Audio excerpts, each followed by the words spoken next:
then we want to deal with matters in terms of how do we strengthen police and community relations.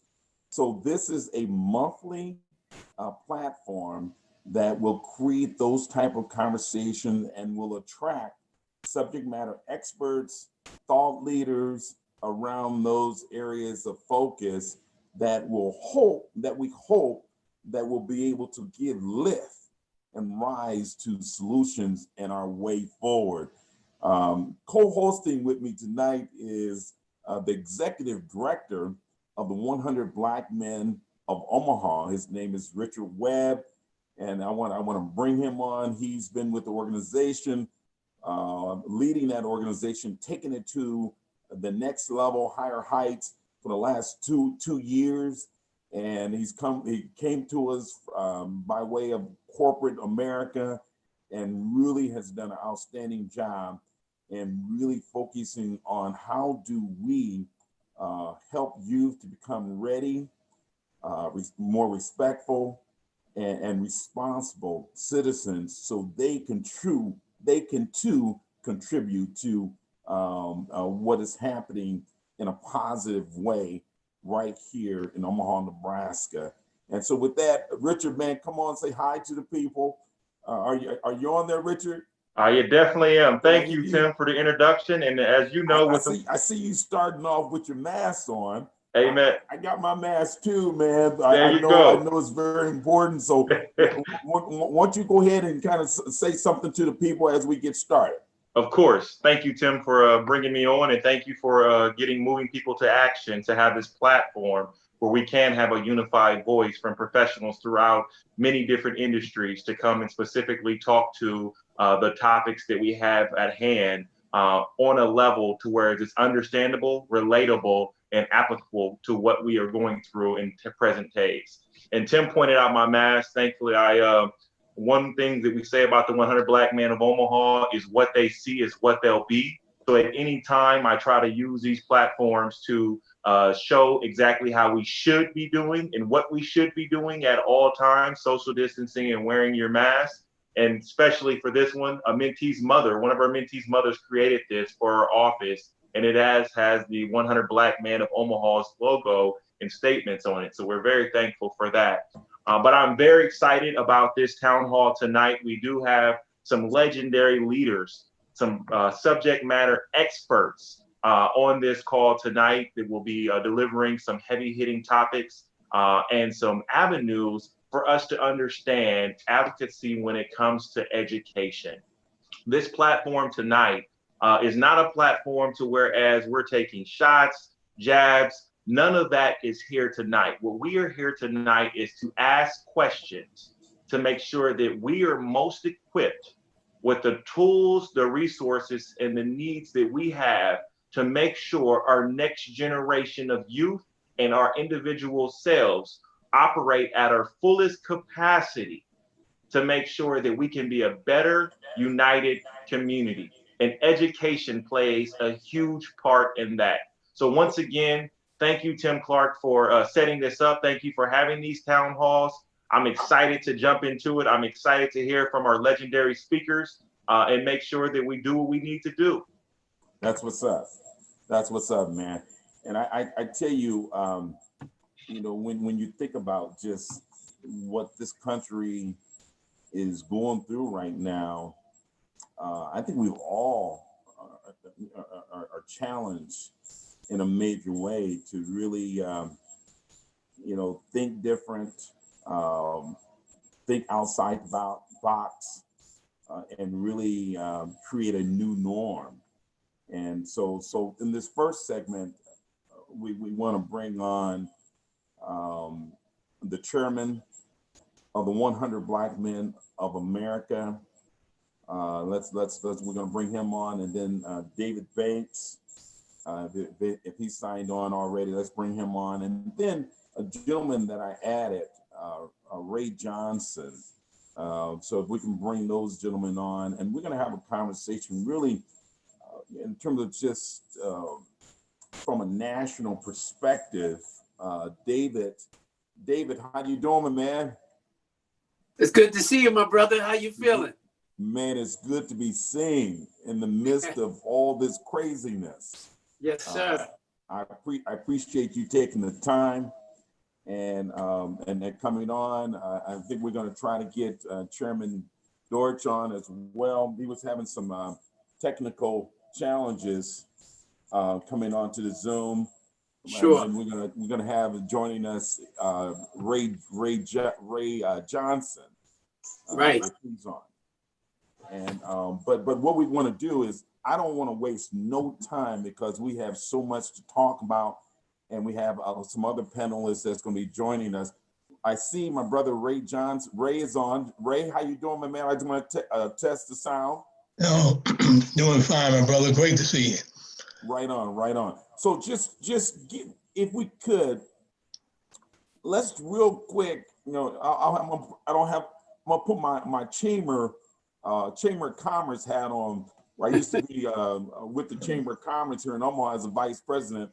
But just real quick, David, Mr. Banks, give us that 60-second elevator speech in terms of just what are you doing now of purpose and passion, and so we can get some context of where you're going to be speaking from. And the same with you, Ray. Give us a little bit of high level 60-second in terms of just who am I? Well, I'll open up and just to say, for those who don't know me or my work, I head the Eagle Academy Foundation in New York City, and in that role, I oversee a network of 6 public schools. They're traditional public schools. They're not independent schools. They're not even charter schools. They're traditional public schools that we work with together with the Department of Education. And they are the first all boys public schools in New York City when we opened them in over 30 years. And so today we are working with over 3,000 young men from grade 6 through grade 12 in our schools. And we've got close to 2,000 alum who've gone on to colleges and universities all over the country. And so we're very proud of the work that we've been able to do to keep these young men on the right track, keep them very focused. But now we're also trying to actually activate these young men in these perilous times. We want to make sure that all these young men who are eligible have registered to vote, are going to be fully activated in this process. They need to understand the stakes during these times and how to be involved. And we've been doing that even throughout this pandemic. We've got regular weekly meetings that we do with our young men, with our teachers and our staff. So our folks are woke. I would say that. Our folks are woke. We're paying attention. We're leaning in. The things that you see happening all around the country are the reasons why Eagle Academy got activated in the first place. And so we continue to stand ready to activate our young men. Hey, thank you. Thank you. Brother Ray. Yes, sir.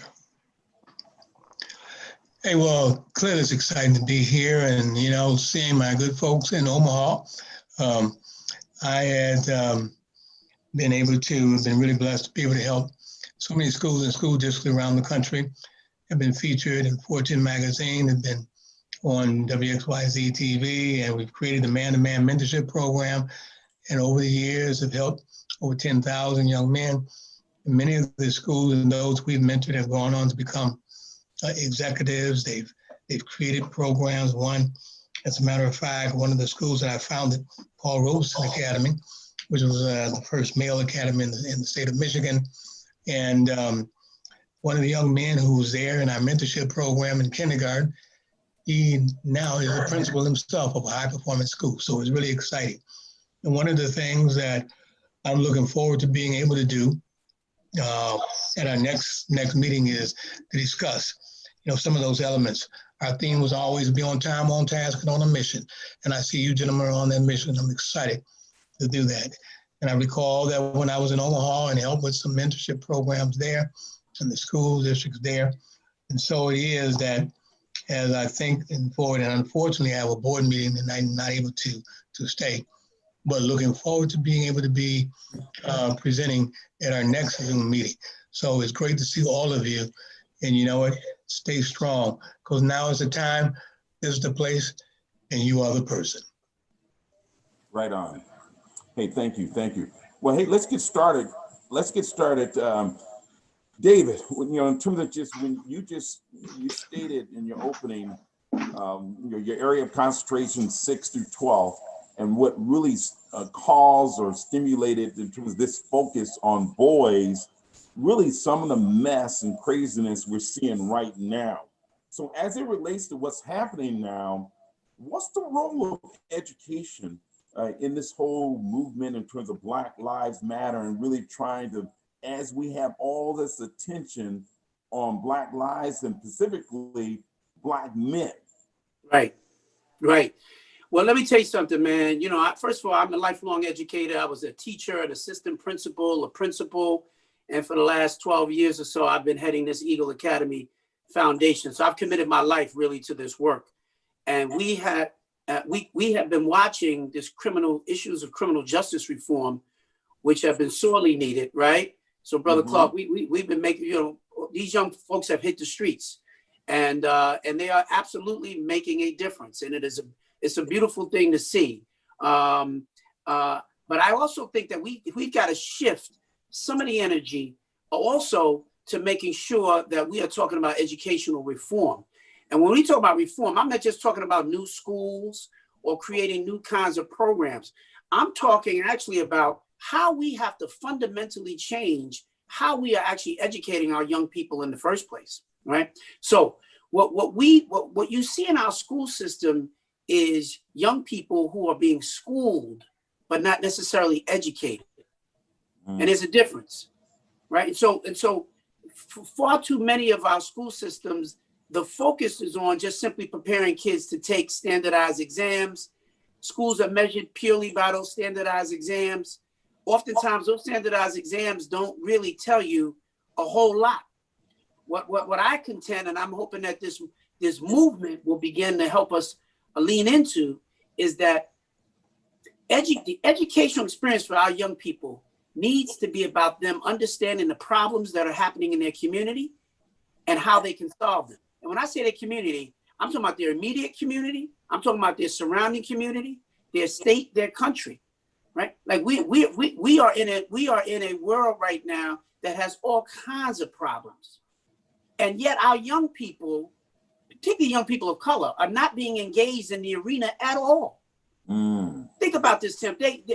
We have our young people from kindergarten and sometimes even before that, from pre-K. And we take them all the way through 12th grade. And on taxpayers' dollars, we could spend $250,000 to $300,000 per student. And yet at the end of the 12th grade, many of them can't tell you anything about what a congressman does. They don't know how money is made in this country. If they've not had the benefit of having mentors from groups like 100 Black Men and others, they can spend 12, 13 years in our school system, man, and not be able to be fully activated. They don't know what civic engagement is. It's the reason why they are not coming out to vote, right? There's so many reasons why they're not participating, because the entire school system was never set up for them to be woke, for them to lean in and actually make a difference. We're just sending them to school every day. You follow me? And so, right. So I absolutely believe that during this time of Black Lives Matter, this is the time for us to pull the curtain back on our educational system and to say, we want to produce young people who are critical thinkers, young people who understand what's going on in the world around them. It was about a year ago, I saw thousands of young people who were marching in the streets around what was happening with the issue of the climate and the environment all over the world. And these were young people who were saying to the adults, y'all have screwed up this planet, and we intend to do something about it. And yet, as you looked at it, there were very few Black students who were part of this, because young white people are being prepared to rule the world.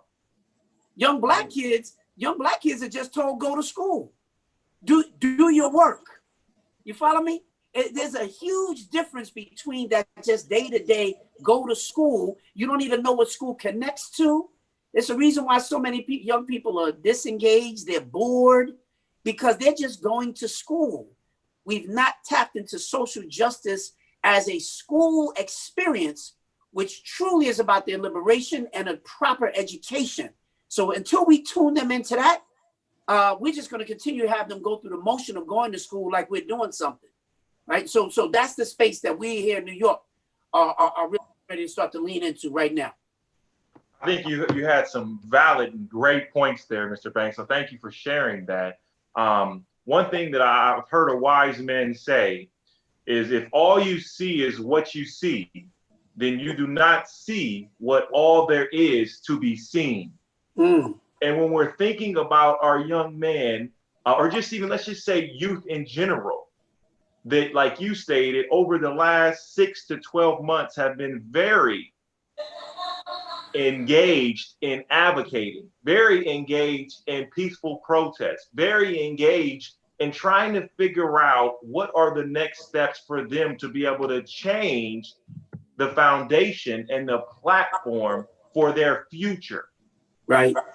How does education specifically play into that for them to be able to have a strong enough platform to move up?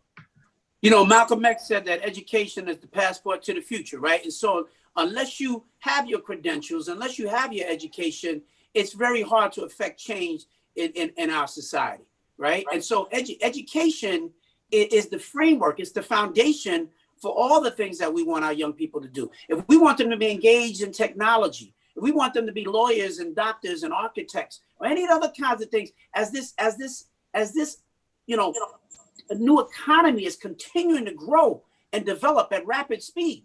If they don't have the skills that are necessary coming out of school, they're gonna be way behind everybody else. It's gonna be a major struggle, right? And so, and there's nothing wrong with our young people. They got all the talent and potential and ability as anybody else. They just simply need the exposure. And so it is really up to us to continue to fight as adults. When I say us, to advocate to create the opportunities for our young people. What I'm offering up that's a little bit different in this moment in time is simply to say, we need to be advocating to our state legislatures that too much standardized testing is actually impeding the educational process. Kids are, you think about our own children. How many of them are in school and they're telling you all day long what they're doing in school is simply about prepping to take an exam. And the moment the exam is over, they can barely tell you anything about what it is that they studied in the first place, because it wasn't anything that they truly internalized. It wasn't anything that connected to anything real for them. They're just going through the process and the motion of going to school and taking tests. And yet they don't know a whole lot when all is said and done, right? And so that's what I'm saying is the space that we as adults have to open the doors, right? So we talk about the 100 Black men. We open the doors to opportunity for young people. Well, one of the ways in which I think as an organization we can be doing a better job of opening the doors is to say we want to help to recreate how the school experience is shaped for young people. We want them to be fully engaged. Let me give you one final piece on this so you should shape what it is that I'm talking about. Years ago, I was a school principal, and I had a young lady in the school who came to me and she was very distraught because she said, Mr. Banks, look across the street from the school. About 2 blocks away, there was a huge cigarette advertisement, and it was so big it basically had an overview right into our school. And she said, that doesn't seem right that a cigarette advertisement would be so close to our school. And I said, you're absolutely right, Dolores. And you know what happened from there? We wound up taking the next 3 weeks in our school, and we studied in science classes the harmful effects of nicotine on the body and why smoking cigarettes wasn't good. In our law classes, they found out that the city council had proposed legislation withdrawing, banning the use of cigarette advertisements within 5,000 feet of school. In our math classes, they were outside doing estimation and projection to see that our school fall within the parameters of the 5,000 feet. They're outside with coats on and measuring cars and doing estimation and projection. It was phenomenal. Then in the English classes, they were writing letters to the mayor to encourage him to sign the bill into law. Can I tell you, man, when all that was said, it was the most exciting time I have ever experienced. We didn't have to worry about kids being late to school. We didn't have to worry about disciplinary committees. We didn't have to worry about attendance. Everybody's in. They were focused. They were working together.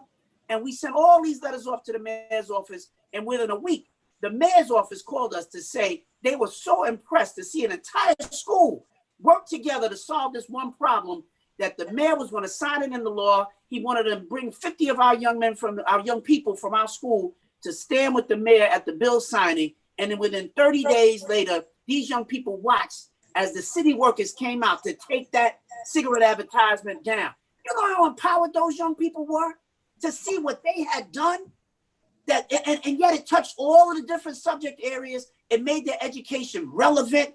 They were excited. They knew why they were in school every day, and they made a difference and solved an issue in their community. Imagine if school was like that every single day. You could, and so what these young people are marching in the streets about, social justice, there's social justice initiatives, or so many to choose from, that we can engage our young people, and they can get math and science and English and history. They can get it all while they're focused on solving a problem. Far too many of our kids go to school and they have no idea why we're here every day. You ask them, why are you studying? Yeah, I don't know. It's because the teacher said it. And they go home and the parents say, just do your work, boy.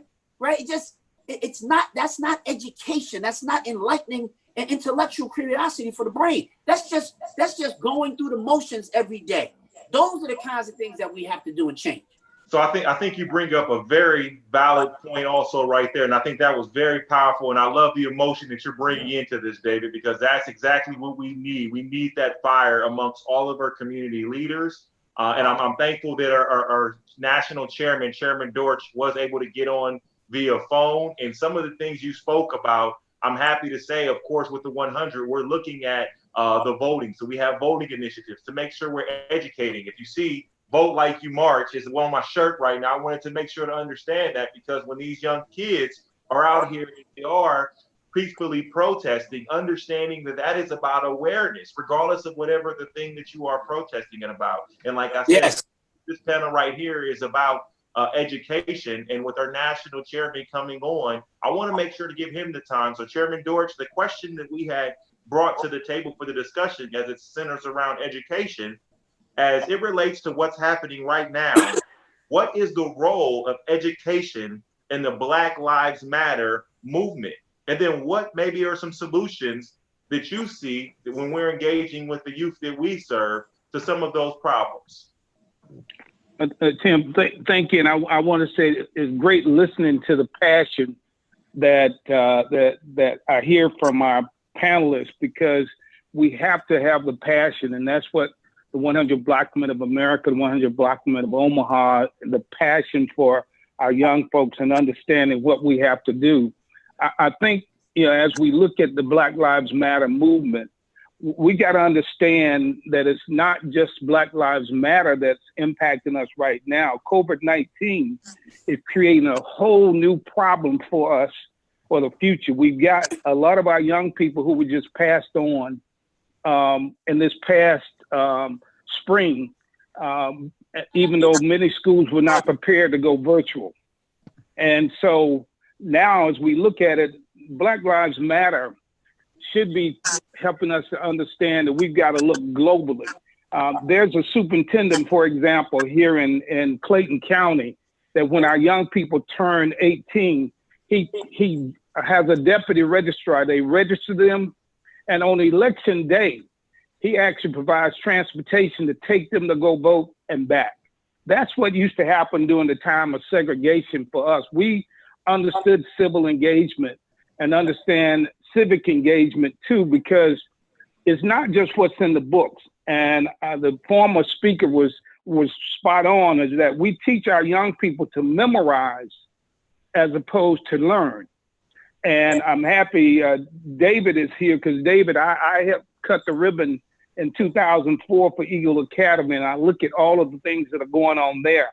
The formula that we use in the 100 Black Men, the formula that the 100 Black Men of Omaha understands, is that you got a couple mentoring with what you get in terms of the classroom as a supplement.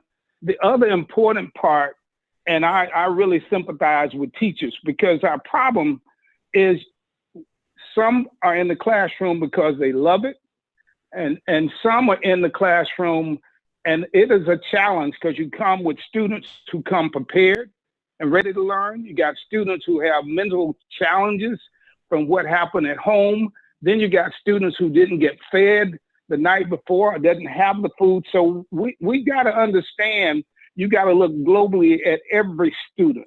And that's what my brothers there in Omaha, and that's what we do around the country, is that we've got to make sure that we give our students the support they need. And I'm tired of hearing people blame parents. There are some parents who work 2 and 3 jobs to provide for their children. And many of them are children who had children. And so with all of this, what we've got to do globally is that we've got to come together as a group and understand in our community, it's got to be excellence without excuse. And even now, we've got to work even harder because our schools aren't totally equipped for virtual learning for our young people. And if we don't deal with this whole issue on COVID-19, we're going to have more infections. There's just so much going on right now that, again, this conversation that you're hosting is timely.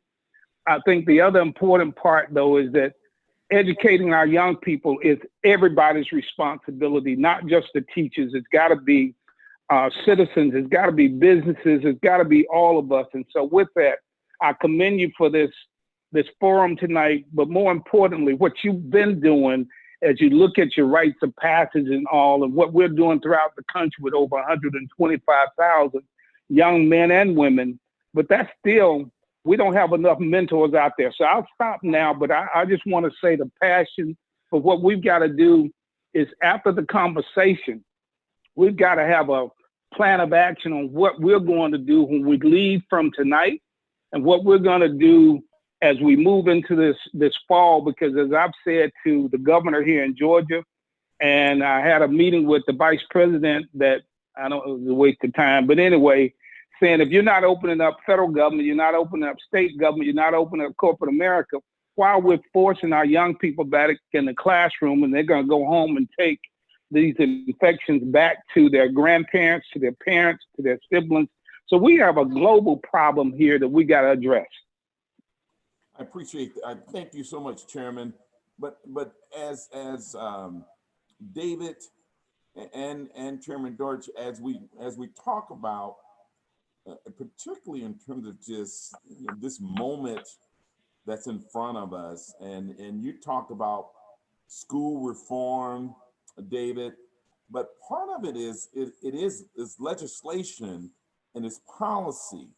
So what's the work? What do we need to do to change legislation and policy to help us move from this test-driven society, but more in terms of a real life situation that needs to take place to help move the whole education system forward? And I know, Chairman Deutsch, you have a major role in terms of Black colleges across the country, but how might we move forward and activate people for that type of change? Well, first of all, I say that first of all, it's a pleasure to be on with Chairman Deutsch. He has been with us as we launched the Eagle Academy from the very beginning. Just as he pointed out, he was there at the ribbon cutting ceremony when all of this was just going from being a dream into reality, and the thousands of young people that we've impacted. So, Chairman Deutsch, always a pleasure to be in your company, and thank you for your leadership. I will say that generally it's at the state level that educational policy is set. And so I can tell you, like here in New York, it's the State Board of Regents, and the regents answer essentially to the governor. So it's generally not so much local policy or the local school system that sets policy. Education policy is set at the state level. And what I have heard time and time again from people across the country is that very rarely do those who set the state policy hear from people of color in our community. We're not showing up at those statewide meetings, right? We've not established an agenda that we say to them that this is part of what we need to see happen. So in New York, that's a space that we are leaning into right now. We're having regular meetings with some of the state elected officials, and as well as the State Board of Regents. Those are the folks who are charged with establishing policy. So I'll give you two things that we're pushing for. One is the reduction of high stakes testing. Not that you shouldn't have any standardized tests, but from a time a child is in kindergarten through 12th grade in New York City, they take 18 standardized exams. Wow. It's just ridiculous. So they spend all their time just preparing for exams. So when you start talking about how come we don't have the arts in our schools and music, because none of those kinds of things are measured on standardized exams. So schools principals say, I'm going to spend all my time focused on the things that what you're measuring. What I'm going to be measured on. Absolutely. So giving them a holistic education is not something that the schools would love to do that if the system was set up differently. So you have to bring pressure to bear. The other thing I would tell you, which is really important as relates to the question that was raised earlier around what we can do, particularly as relates to the Black Lives Matter movement, we ought to be pushing for the teaching of African-American history in all of our schools as a K-12 initiative. That is something that we should be able to wrap our arms around. Part of the reason why somebody can put their knee on your neck and shoot you in the back 6-7 times is because they feel that you are less than them. And part of the reason that they feel that is because even the educational experience that white folk have gotten in our public schools does not teach them anything about the contributions of African Americans. So subliminally, they believe they built this country. They believe we didn't have anything to do with it. The only thing that they know is that we were slaves and that somehow we were less than them. When Drew Brees made that comment, the quarterback of the New Orleans Saints, when Drew Brees made that comment that he could never take a knee because his father and his grandfather fought for this country, what he was presupposing was that our folks have not fought, because he doesn't know that.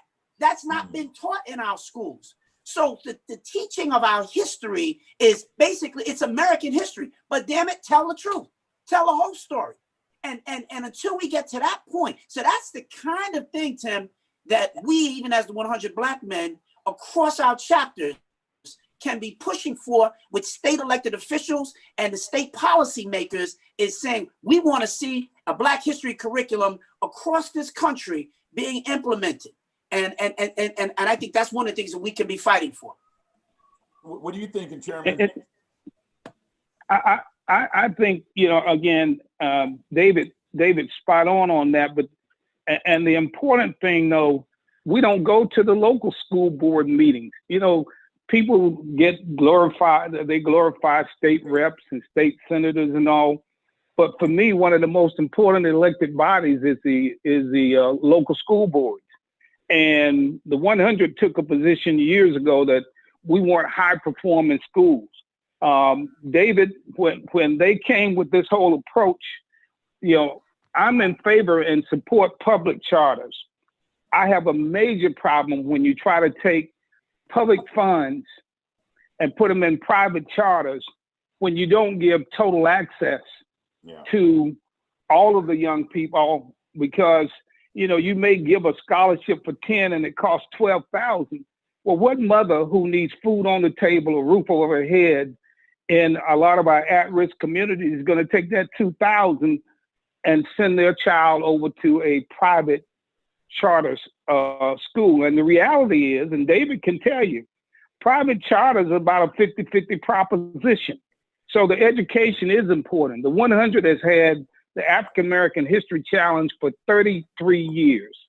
We've had our Latino brothers and sisters, we've had white brothers and sisters who competed and have won, and we've educated them. For example, this whole issue about the Star Spangled Banner.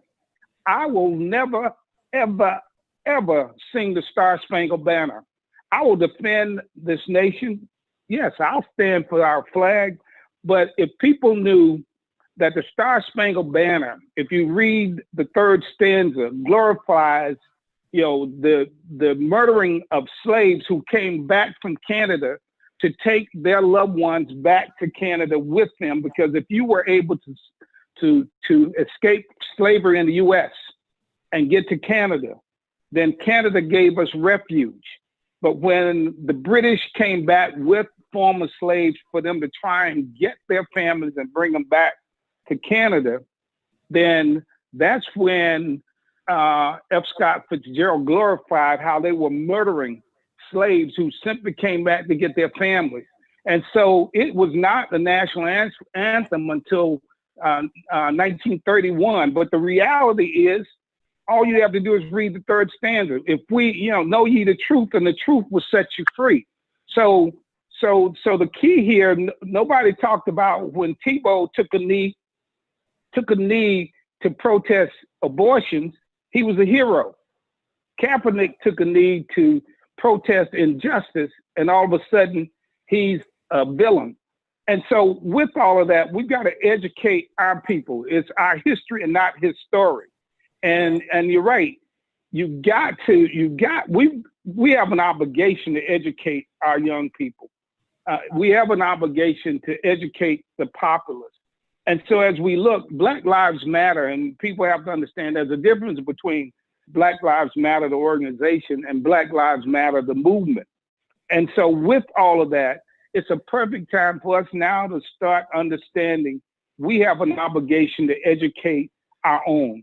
And so with that, I think under the cover of Black Lives Matter, under the situation we're faced here in this nation today, there are two things. One, we've got to stand up and we've got to be heard, and our voices have got to be there.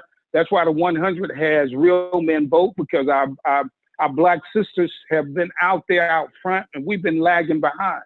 And so we got to step our game up, and we got to be engaged and involved. The other important thing, again, that we're looking at here, as you look at education, again, we have to go to the school board meetings. We've got to make sure I go into the schools, as many of my brothers in the 100, and we go into the classroom and assist teachers. We can't sit back and say, that's not my problem. That's not my job. That's how I got ahead doing segregation, was having parents and older sisters and brothers come to the classroom. Those are the things, those are just common sense things we have to do. And we got to get past this crap about private charter schools are best for teaching ours, because David and those have already shown what can happen when you do public charters. I think, Chairman, I think you said a couple of great things. And David, I think you said a couple of great things. We are wrapping up this session, but I want to give you all 2 more minutes just to answer this question. Chairman, one thing that you said that I heard is you said excuses shouldn't stop movement. And one thing I've heard from my wife not too long ago, of course, you always got to break bread with your wife. My wife said, right. Think about, with all of these barriers, when we make the impossible possible. So, right. We're facing the civil injustice, we're facing the COVID situation. All of these are barriers that were already piling on academic performance, specifically when we were talking about our African-American youth. What can you say in 2 minutes to be able to let those individuals that think, well, maybe we should just stop educating, maybe we shouldn't go to school, maybe virtual is not the answer in many cases? What would you say that it's still a benefit to make sure that we educate our youth? Well, I'll go ahead, David. Go ahead, David. I think the chairman should have the last word on that. But I think the word that I would give them is, again, we have to understand the lessons of history. We have to understand that we stand on the shoulders of people who fought, bled, died, and sacrificed for each and every one of us. We ought not take that option of bailing out and say, hey, why be involved, right? I think about Nelson Mandela. In 27 years in a 6-foot cell on Robbins Island, and he recited the poem Invictus every day, the poem of resilience. Out of the night that covers me, black as the pit from pole to pole, I think whatever gods may be for my unconquerable soul. Every young man at the Eagle Academy recites that poem every single day, not just to recite it from their head, but to recite it in their heart, because they need to understand that resilience is the narrative of a people who've been knocked down but not knocked out, right? And so that we have had people who've gone through even far worse than this, but they would not know that unless they had been taught that. They would not know that unless they have been exposed to that. That's what the 100 Black men represents. we help to expose our young people to so that they know where we come from, and we're passing the baton to them. And they need to be strong in their conviction, but they can only be strong if they have been exposed, if they have been taught. Because once they have been taught, that's what gives them that nutrition that they need for the struggle. But other than that, you're just a young person running around in darkness. It's easy to quit when you do it that way. And so continue to press on, continue to teach our young people their history so that they know what they have to stand on, so that they can continue to pass that on to future generations. Marvelous. Let me hit my little 2 minutes here too. You know, as I said, I was born in 1950. I was in the last segregated class in my hometown. And there was a practice where when my school ordered new books, the white high school took the new books and sent us the used books. But the one thing I learned from my teachers, and most of my teachers were graduates of HBCUs, Historical Black College University, they told me that the same things you're reading in that book, even though you may have some tape on it, is the same thing they're reading across town, and it's excellence without excuse. No excuses. You have to also understand you got to give your best, be the best. And so as we look at what's going on right now and our challenges, we have to make sure we are there for these young people. We've got to, in the next 2 weeks, the 100 of America will be letting 1.7 million in grants to all of our chapters. We've been able to raise money, and during these challenges, we've been able to find other corporations who came to us wanting to have partnerships with the 100. Well, we're going to provide that 1.7 million to all of our chapters so they can continue to do the great work. We're not going to make excuses about, well, money's drying up and all of that, because my brothers in the 100 have given their all, and we make a way out of no way. And so with that, what we've got to do is make sure that while we're doing this, teaching our young people that every life, again, in the Black community is important. So we can't be angry and after the police if we aren't teaching and taking the action in our community to say that you can't kill your brother and kill your sister and then say you want to hold police accountable. We got to take care of all of this because, again, we owe it to ourselves to make sure we have a bright future. So my challenge to us is to keep working hard, to keep collaborating, and that's very important. Our communities and organizations and our fraternities and sororities, we got to all come together and take responsibility. When I look at what happens in the Asian communities, and when I look at what happens in the Latino, Hispanic communities, they work to take care of their children. We have to do the same. Why would we let somebody else entrust the great minds of our young people to somebody else? We've got to do it. We got to do Saturday academies. We got to do evenings. We got to make sure our churches open up their doors for safe havens in the evening.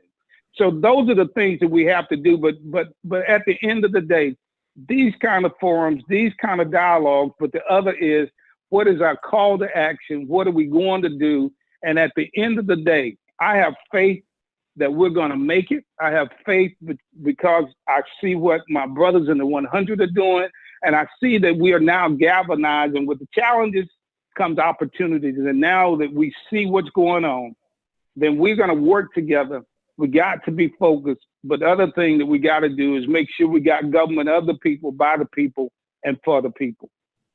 And well said. And I really want to thank both of you for taking the time. And it means so much in terms of just to be a part of this movement. Individuals that's about the business, not just talking about it, but being about it, and looking for meaningful solutions. And I think I heard some action items. I heard in terms of just showing up at local school board meetings and looking at our state policies as far as just legislation, changing legislation that will help us meet some of the needs and challenges in terms of education system and making it better. And as we transition into our next segment, we're going to take a short break. We got to thank, just like CNN, we got to thank our sponsors and folks that help lift this, right, Chairman and David. There you go. You got to take care of the people who take care of you. That's right. There you go. But we have some panelists that's going to answer and be able to elaborate on just really what we have started in terms of this first segment. Folks from the state education department, folks that have been part of movements. We have a principal that's coming on. And so we have some folks that's in it, and that we can begin to hear some of their thoughts about real meaningful change. We have actually listening in the gallery, we have a state school board representative that's listening and viewing this town hall meeting. So to your point, Chairman, there are some folks on here that can make a difference, but I think it's time that it has to be a bottom up, inside out. We the people must create the change.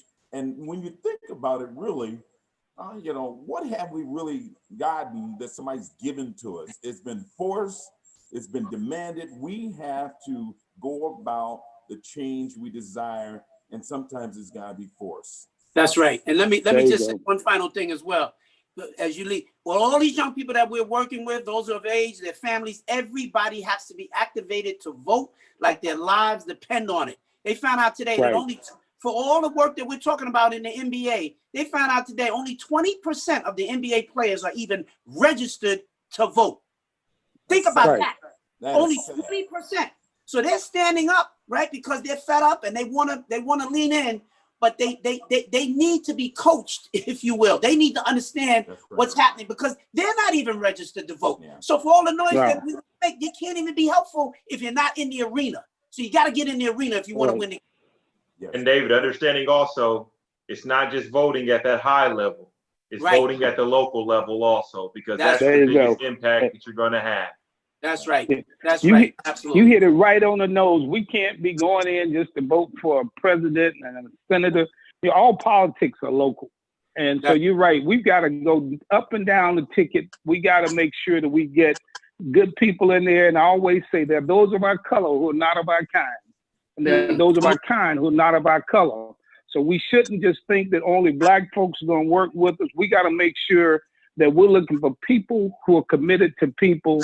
And the last thing, Tim, I want to say, I am so proud of what you guys are doing there in Omaha.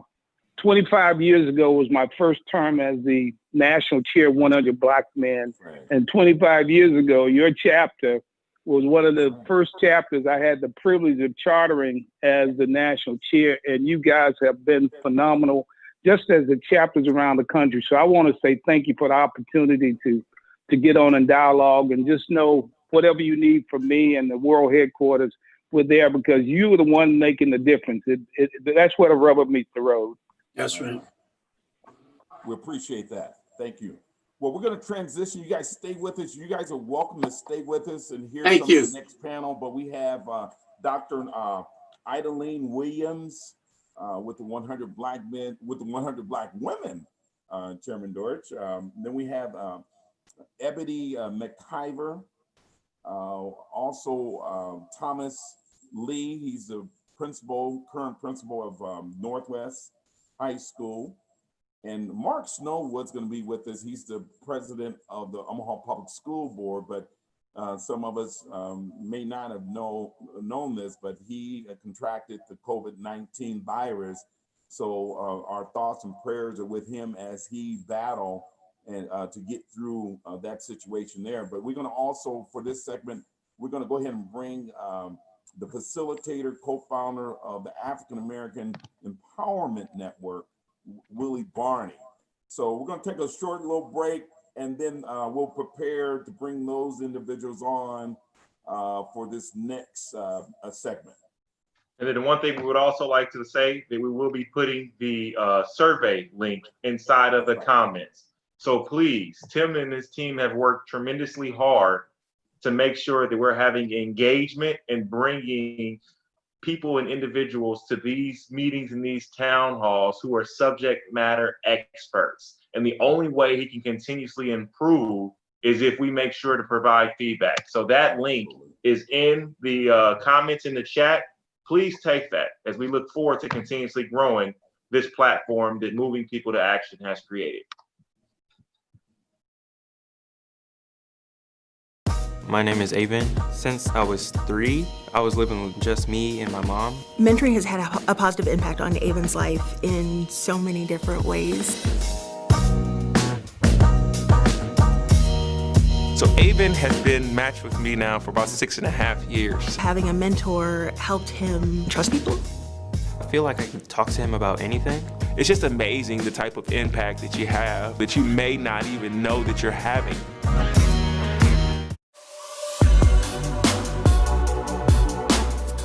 All right, hello Omaha, this is Kenny McMorris and I'm the CEO here at Charles Drew Health Center. And we're here just to share a few tidbits with you about the importance of protecting yourself and addressing the COVID-19 pandemic. The basic principles include making sure that you wash your hands, keeping some level of a face covering, and practicing at a minimum a 6-foot distance between you and the other person. These basic things are going to allow us to continue to keep reducing the spread in our community and, more importantly, keeping everyone healthy. So all the things that we can do to keep the community protected is well within our power. We understand that anxiety and dealing with this pandemic is really difficult on many people, including us here at Charles Drew, but know that we are here to support you. We are all in this together, and I like to say that I am my sister's and my brother's keeper. So if you need help, if you want support, reach out to us here at Charles Drew. We can be reached at 402-451-3553 to get testing and to know your status.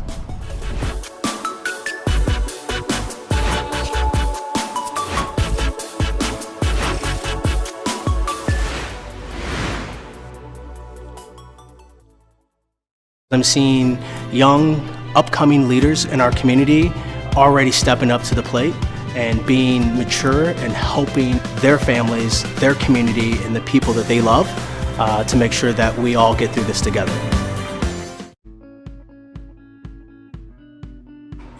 But now you've heard it's a good idea to wear a face covering in public.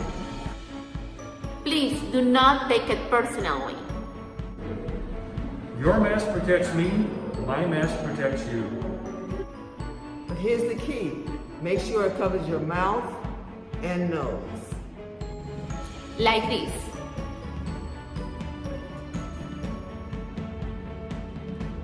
It's easy, Douglas County, so please wear a mask.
practice, Coach Lee. That was practice. So go ahead and regurgitate that, man. Go ahead and hit it. You get a chance to clean it up a little bit, okay? So go ahead. Hey, let's do it, man.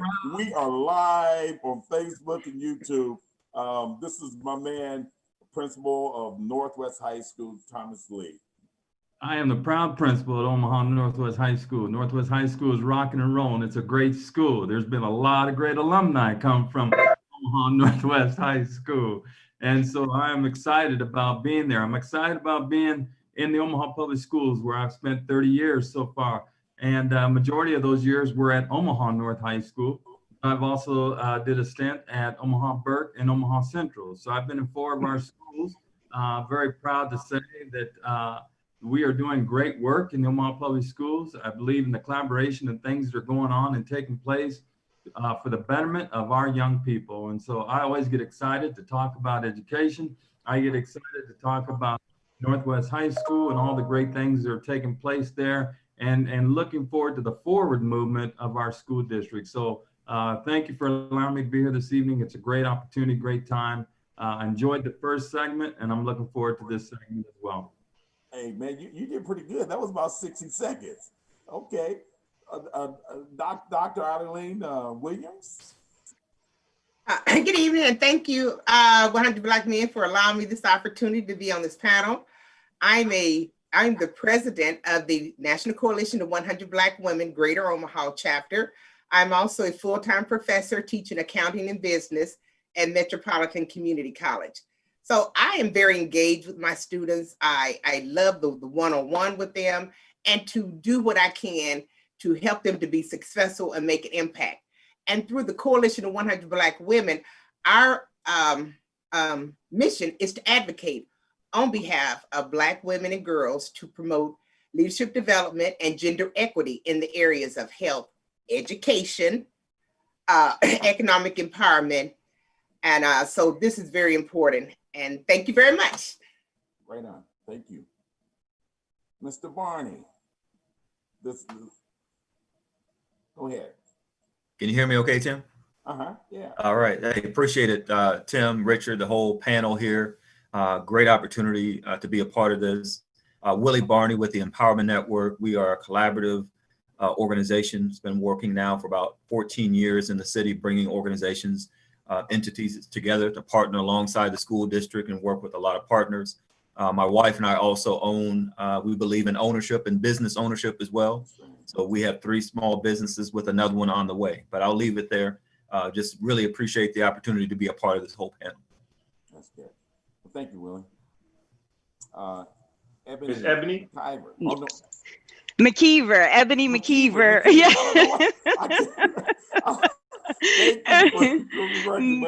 Not a problem. Yes. Okay, McKeever. Okay, I'm yes. sorry. I'm sorry. You're okay. So hello, thank you for the opportunity to be a part of the panel tonight. My name is Ebony McKeever, and I am currently the Social Studies Education Specialist with the Nebraska Department of Education. So previous to my position here, I was a social studies teacher. I've taught in Ohio. I spent 9 years teaching high school in Baltimore City, and then I did a year here in Omaha Public Schools. I think it was teaching in Baltimore City, though, during the uprising, and I walked out of my school building. I saw the National Guard and the SWAT team kind of facing off with the students that really pushed my teaching into the next gear. So my goal was really to empower students and not only provide the full scope of teaching them about their history, but also empowering students to understand their financial responsibilities and how that all impacts their communities and neighborhoods. I work with students with genealogy projects. I just want to make sure that we are creating a group of leaders that leave high school and are ready to take on whatever comes their way. And so happy to be here in Nebraska, and I'm happy to now lead social studies and work with communities and promote equity and just preventing the marginalization of social studies. I'll say that because I think in the previous session, a lot of what we were talking about is very much related to social studies. So thank you.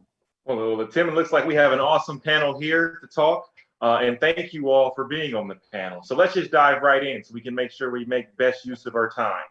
So we heard a little bit from the first panel about COVID, right? And excuses that can be made of why we should not educate as much. The challenges of the screen time if we're going full virtual, the challenges of dealing with COVID and the safety of our students, which is the utmost importance. But COVID-19 has in many ways forced us to rethink and reimagine education. What does the new normal look like for us? Whoever wants to jump in first. I know that's a heavy hitter. I'll jump in first. I'm a big believer in COVID-19 and taking it and looking at it in a positive way, not the negative. All due respect to what it has done and taking people's lives, but we got to look at the positives. Here's what I've learned about COVID-19 when it relates to education. Number one, it's forced our teachers to educate themselves. They're starting to learn again. They're starting to learn what it's like to be the young people and having that technology in their hands and being able to use that to educate. You know what else it's done? It's caused them to collaborate with one another, to work cross-curricular and to work together, to find the best means to give instruction to our young people. It's caused them to plan. It's caused them to be creative educators. I'm telling you, it has made them to become new believers in the way we deliver education to our students, the way we deliver instruction. And guess what? We're not going to sit around and make excuses and feel sorry for ourselves. We're going to find a way to deliver the education to our students and make it positive. I am excited about what is happening, and I can only speak for Northwest, although I know from all my colleagues that the same things are happening in their buildings. But I'm telling you, I sat in on classrooms today via Teams, and those teachers are teaching. And they are finding ways to be creative, to deliver that instruction to their kids. And I felt like I was sitting in a classroom, and that's the way it's supposed to be. So I believe that COVID-19 has forced us to look at education in a more structured way, in a more positive way, in a more personal way. I've seen teachers being more personal with their students via remote than I see sometimes in person. And that's okay. So you know what? Let's take this remote learning that we're doing. Let's continue to perfect it. And when we get back to school, whether we're in a 3-2 model or whether we're 100%, it should be even better. And we should not stop delivering virtually, even when we get back in person. I think it should now become a part of our new normal. Now, just adding to that real quick, what do you think the effect's been in terms of parents? I mean, because that's kind of a whole new thing that's happening, and that COVID-19 has pushed upon them. And I think it's been hard for our parents. I do, because they're working, especially those with the younger kids. But, you know, I have to go back to, I can't remember which panelist said it in the first one, but we can't make excuses. We have to find ways to work together and support each other and help each other. And that's what I have been seeing, even with those who are teaching in our building who have their own kids, and helping each other and supporting each other. You know what else, though, I've learned, especially with the high school kids, their parents are actually sitting in on their classes. Hello, that's okay. They're sitting in the background and they're getting education themselves, and that's okay, because we have some parents that are now having to work from home, and so they're able to monitor their students. They're able to be involved with their students. We want parent involvement, and so this has caused them to be more involved with their kids, especially those who are able to stay at home and work remotely. Do I feel for those who are working 2 and 3 jobs and can't be at home? Absolutely, I do. But I don't want it to be an excuse for our students not to be educated. I understand where they're coming from, but our goal is to make it as easy and possible for them and less stressful, so that they can do what they need to do and know we're going to support their kids. Right on. So Ebony, I have a question for you specifically. Okay. You know, serving as a social studies education specialist at the Nebraska Department of Education, we know there's been a lot of chatter for a long time about social studies curriculum within our schools. Students want to make sure that what they're learning is accurate, and then taking deeper dives into the lives of African Americans when they're talking about the social studies curriculum. not just learning about negative things when it comes to social studies and African American lives, but the positive things, because we always want to make sure that we're planting positive seeds. What are some things that you can tell us as far as the social studies curriculum, what you've been able to see, some things that you and your team have been able to change on that board, and then some things that we should look forward to in the future? Absolutely. So the first thing I'll say is our team has actually been able to get some legislative action moved towards social studies at the passage of Rule 79-724, which now for the state of Nebraska mandates that we have to have a multicultural education in every school, K through 12. There's no excuse. And we're going to be following up with school districts and ESUs to make sure that that multicultural education is being implemented inside of these schools. And even in the revision of the social studies standards, from the 2012 standards, we just revised the standards in 2019 and they were adopted of November of last year. We're starting to see a lot more equity within the standards. We're seeing that the standards are now mentioning African Americans. We're seeing that the standards are mentioning women. We're seeing that the standards are even mentioning our Native Indigenous populations. So we're really working to make sure that we're not just talking about slavery, but we're talking about all the accomplishments that Blacks and Latinos and everybody has contributed, not only to our, I want to say, national structure, but we're looking at the contributions that Blacks and marginalized people have created here in Nebraska and locally as well. And then I'll go back to what Mr. Lee was saying even earlier, what we can look forward to. I'm a big proponent of inquiry-based learning. And now I see that with COVID is actually pushing our educators to really embrace this inquiry learning. So now we have our students in school using higher level thinking skills. We have our students investigating. We have our students evaluating and comparing and contrasting and justifying, because now our educators are really forcing our students to find information, compare to sources. How do you know this source is accurate? How do you know that this source isn't? What are the key takeaways that we're going to get? And even if a source isn't accurate, why is this still important to what we need to learn and where we need to go in the future? So I think we're making a lot of strides in social studies, and I just hope to keep being with the system here and keep pushing it forward. I think it's important now that we really have a lot of momentum going forward. Now, when I love that, there's policy that's in the front of helping them push this. But when you think about, Ebony, just talk just real quick in terms of just this whole Black Lives movement, and people say, well, why, everybody matters, right? But I think we're here because of lack of knowledge and taking the time. And I'm getting a call from a lot of my white friends and saying, you know what, I didn't know. That there was so much pain and suffering in terms of the black experience. And I think one of our panelists said, if we can drive home and not dilute in terms of the real Black experience, I think we would probably not be so deep in trouble in terms of right now. Mm-hmm.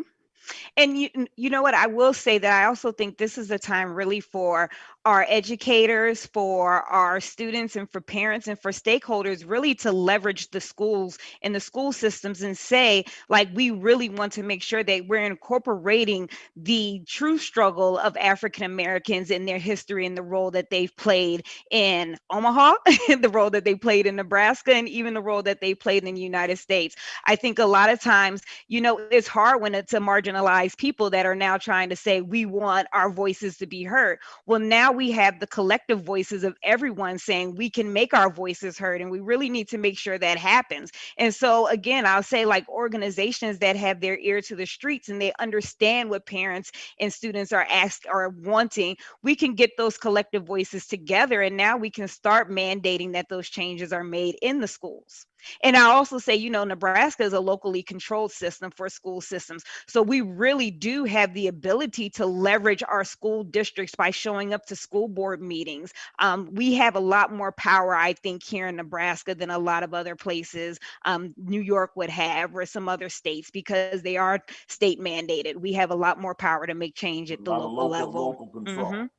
So Dr. Williams and Mr. Barney, from your perspective and level of expertise and concentration, dealing with, Step Up and the 1,000 youth that you had over the summer and looking at doing it full year, Willie, and then Dr. Eileen Williams with the National Coalition of 100 Black Women do. how can we make big, meaningful strides as a community? Okay. As the president of the National Coalition of 100 Black Women, as I mentioned in my introduction, we advocate on behalf of Black women in the areas, and one of the areas is education, also health and economic empowerment. In order to make meaningful strides, it's very important that we connect together. We're in a situation that we cannot do anything alone by ourselves. And I look at it as that the bigger the pot, the more voices, the better, the stronger impact that you can have.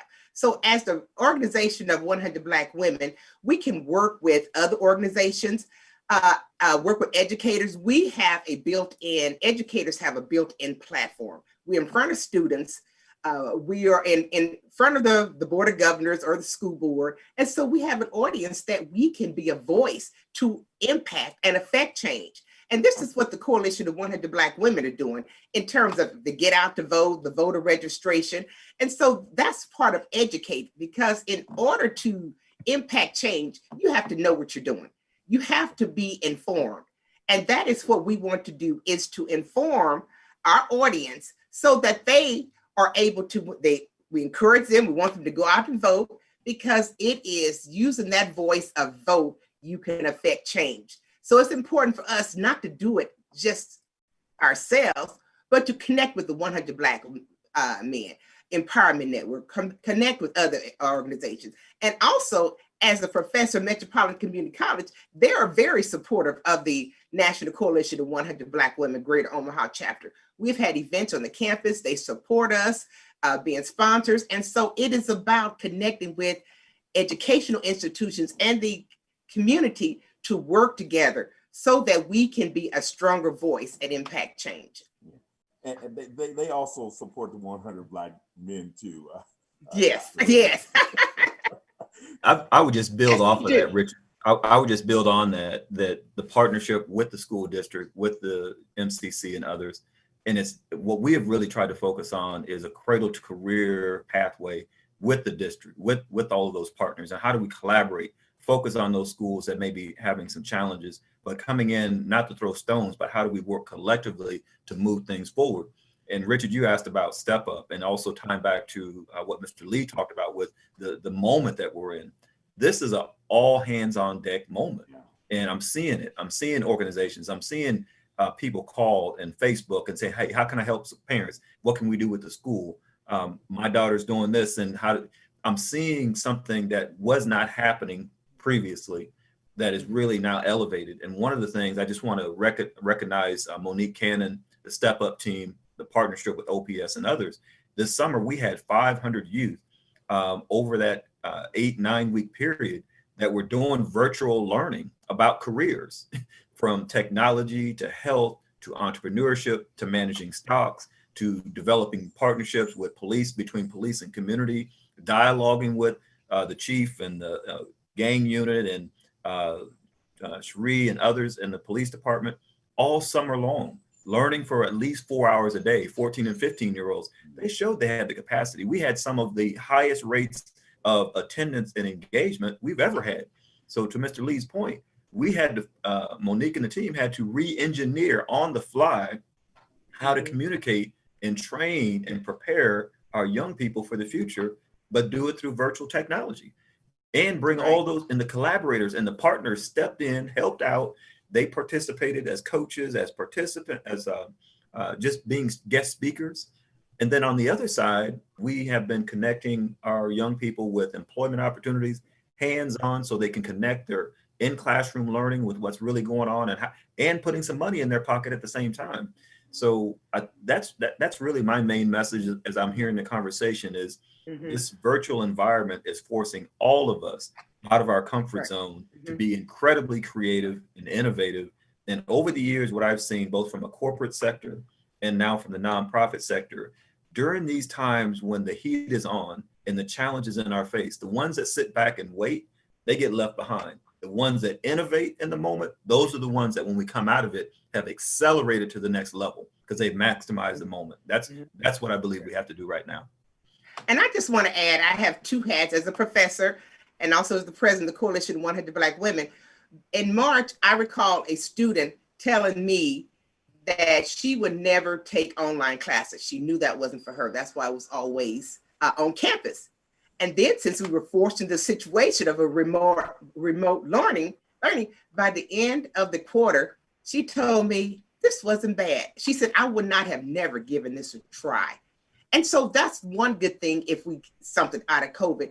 It is forcing people to try something different that they probably would not have tried. And in fact, she told me she's going to take more online classes. She is more involved in taking Zoom, signing up for conferences, anything she said that is online to increase her learning.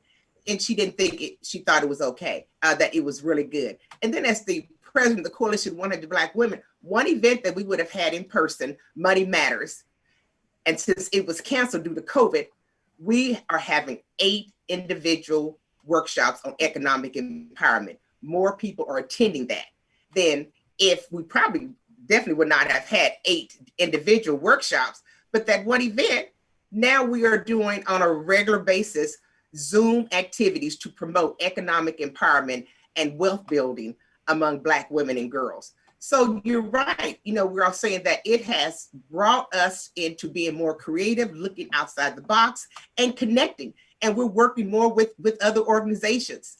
And so I think that is great that is coming out of this in terms of the connection with other organizations and helping people that they could be in the comforts of their home and they're learning all virtually. And I want to go back to what Coach Lee said. When he said, with this new reimagining education, some pros that have come out of it. I owe 100%. I have 4 children and all are in different aspects. So I have actually 2 in high school, 1 in middle school, and 1 in elementary school. And Coach Lee said, you're having these teachers essentially meet these students where they are. In church, we would say, meet the people where they are, right? The teachers are meeting them on this technology. So they're learning about technology. They're learning how to engage. They're learning the breakout rooms. These kids are using more brain cells doing this virtually. And it kind of ties back to what the first panelist had talked about of having hands-on experiences instead of just coming and walking through the motions. And of course, there are some things that we'll continuously learn as we really reimagine what this new norm can look like. But let's say I am a parent and I'm at home and I'm struggling to help my children. I'm struggling to help them develop relationships with their teacher because I was also the type that I couldn't do it online. I need to be in person. I need to be able to ask the teacher right there for help, right there, not via screen. What would you be able to say to tell that parent to keep them motivated, to understand that new things bring on new challenges? But like Coach Lee said, new challenges can also bring on new opportunities for greatness. You're 100% right. And I agree with what you're saying. And our teachers are having to learn to meet the kids where they're at, just like you said. But I'm telling you, what I was excited about today was just the way that the students and the teacher are communicating using the chat box. Do you realize kids are more comfortable now on asking questions and then sharing their work online and being able to share their screen and show the work that they're doing. I'm be honest with you, I have to be somewhat a little bit surprised with the engagement of our kids. It's actually almost increased because I think they feel more comfortable with it. And because technology, you know, our kids are ahead of us as far as I'm concerned. I'm learning a lot that I never knew. And kids are teaching us and showing us stuff. And so we're in their world right now. But what we don't want to do is lose our connection with relationships and still realizing that there's more to it than just sitting behind a screen with each other. And so hopefully we still get that opportunity to be back in person, working together and still learning and still growing. I want to add just something that Willie had said, because it's important. I got to point this out because this has not stopped. Urban League, 100 Black Men, Avenue Scholars, Upward Bound, Partnership for Kids, College Possible, Empowerment Network, the universities, The North Star program on Ames, can I just tell you, they are still rocking and rolling and helping and supporting our kids. So when we say it takes a village, I'm excited about the fact that those programs are still finding ways to connect with kids and help our kids and support our kids and support our families. So you know what, when we need somebody to step up and support our families and our parents, they're there to do that, and they've been very helpful. We also want people to understand, though, that the role of the counselor and the social worker and all those people, it is still going on. It hasn't changed. And we appreciate that. We're still reaching our kids. We're still doing things. Hey, guess what? The bus drivers, they still working. You know what they're doing? They're coming up and picking up devices and textbooks and materials and supplies and delivering to our kids so that they can still continue to do the things that they would be doing if they were in a regular classroom. I'm telling you, the village has stepped up and they're doing great stuff for our kids. I can't be more excited about what's taking place and what's happening. 100% agree with that. And it seems, these conversations, these windows we have just always seem too short, and we always need more time to engage in dialogue. But what I want to be able to do as we're coming to the end of this session and have to move into the last session, I want to give you all 1 minute. What will be a final thought from what you've heard in the first panel, from what you've heard in the second panel? Now, what would give you 1 minute to just give advice, education? What does it look like for the new norm? And 1 minute only has 60 seconds in it. Okay, I would say when I hear the new norm, we need to understand that the new norm is fluid and it's changing. We have to, whatever the COVID situation is at that time, we have to be willing to be flexible and we have to be willing to make changes. I've seen that every month. And what I would say is just to be ready that we may have to make a change, something that will, of course, help others and just not be glued to the new normal. This is it right now, but be ready in order to make changes on what the situation is at this time. For example, the school there right now is the first quarter. It could change the second quarter. At Metro, I'm teaching remotely at least through the end of the year. The new normal is what it is at that particular time. And next quarter, I may have to make a change. So it's just important to be flexible, think outside the box, and do what to help students to be successful. As a professor and as the president of the National Coalition of 100 Black Women, it is very important for me to help others to be successful. I think that's a minute.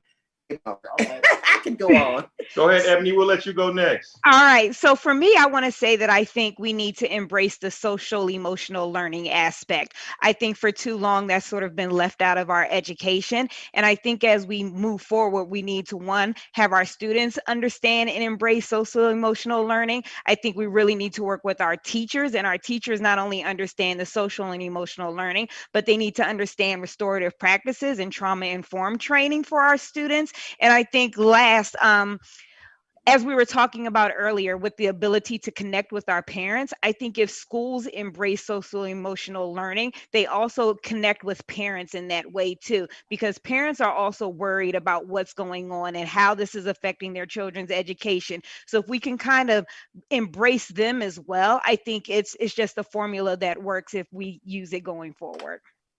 Thank you. Thank you. Before we transition into the last segment, I would like to, I believe we have Jermaine Jones. He's with Boys and Girls Club, and Dr. Ken Bird, I believe, is on. But I just really again, 1 minute, because it takes that community too. As Thomas Lee talked about in terms of all the work and things that's happening, even Willie Barney, the same, is a collective force that makes these things happen. So is Jermaine on? Can we bring on Jermaine Jones from Boys and Girls Club just to weigh in terms of what they're doing, what pivots that they've made, and same with Dr. Ken Bird with Avenue Scholars. Are we on? Are they on yet? I see Jermaine is on now. Okay, Jermaine. Everybody, I'm on. Jermaine Jones. Yes, sir. Hey, how you doing, my man? I saw you in the chat. You weighed in and said, hey, don't forget about Boys and Girls Club. We're doing some magical things too in the midst of COVID-19. But so just real quick, how are you guys pivoting and really being relevant in light of really what's happening right now? Yeah, so we actually closed the clubs down on March 13th, you know, when things started really happening with COVID in the area. And in the beginning of April, my scholarship team, we kind of kicked off virtual program, and we actually started a YouTube channel for a scholarship program to bring in our scholarship recipients and also our team members to, you know, keep them engaged, keep learning, keep talking about college and career programming, but also, you know, still, even though schools were closed, we still wanted them to engage in some type of learning and in conversation of, you know, what was happening with them personally, how they were impacted by COVID. And from there, we started to do K through 12 programming. So everything that we were doing in person in the club originally, we moved that to a virtual format, and that has continued. We actually have opened our doors to the clubs on a smaller scale, of course, by invite to our families, and we're continuing to do virtual programming as well. And that has really, for me, also, you know, agreement with Willie Barney, that has really prepared students for the type of learning that they're doing right now.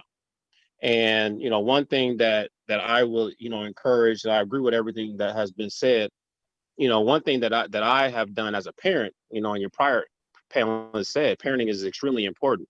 You know, I email, even though we're in a virtual format, I can't meet all his teachers in person right now, but I have emailed all of them and said, hey, you know, even though we're in a virtual world right now, you know, you have my son in your virtual classroom. We're engaged as well as parents, and we want to be informed on what's going on with, you know, what's going on academically, you know, in the virtual world. So we have just continued Boys and Girls Club, going back to that point of virtual programming as well as in person. We're actually in the process of having a virtual town hall next week with our team members to really talk about the social injustices that are going on in the world right now, especially in our nation, to really just engage more of our teens, engage more of our younger people, keep the learning going, as like Richard said, using it many more brain cells. And so that's kind of what we're doing. We're continuing to do that and just really keep our kids engaged, but also keeping that connection with parents as well, and keep them engaged with the online learning and seeing what we can do as an organization to help parents in this virtual world as well. Okay. Well, thank you. Tim? Yeah. I just wanted to, let me get my minute in real quick. Okay. Oh, hey, did we miss your minute? Richard, come on, man. You can't. Richard told me I had a minute, man. Okay. I told him, and you know, Tim tried to take it over. He got me co-host, but he's the host. He wanted to let you know.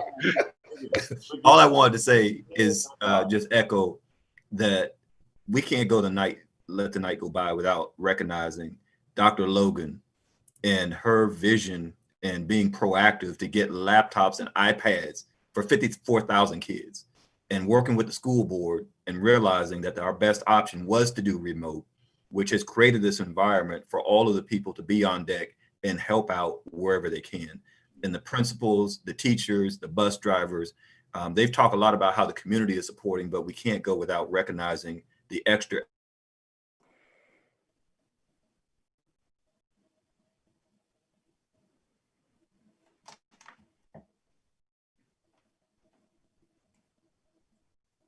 I think Willie froze, so you might have to take over his minute, Coach Lee.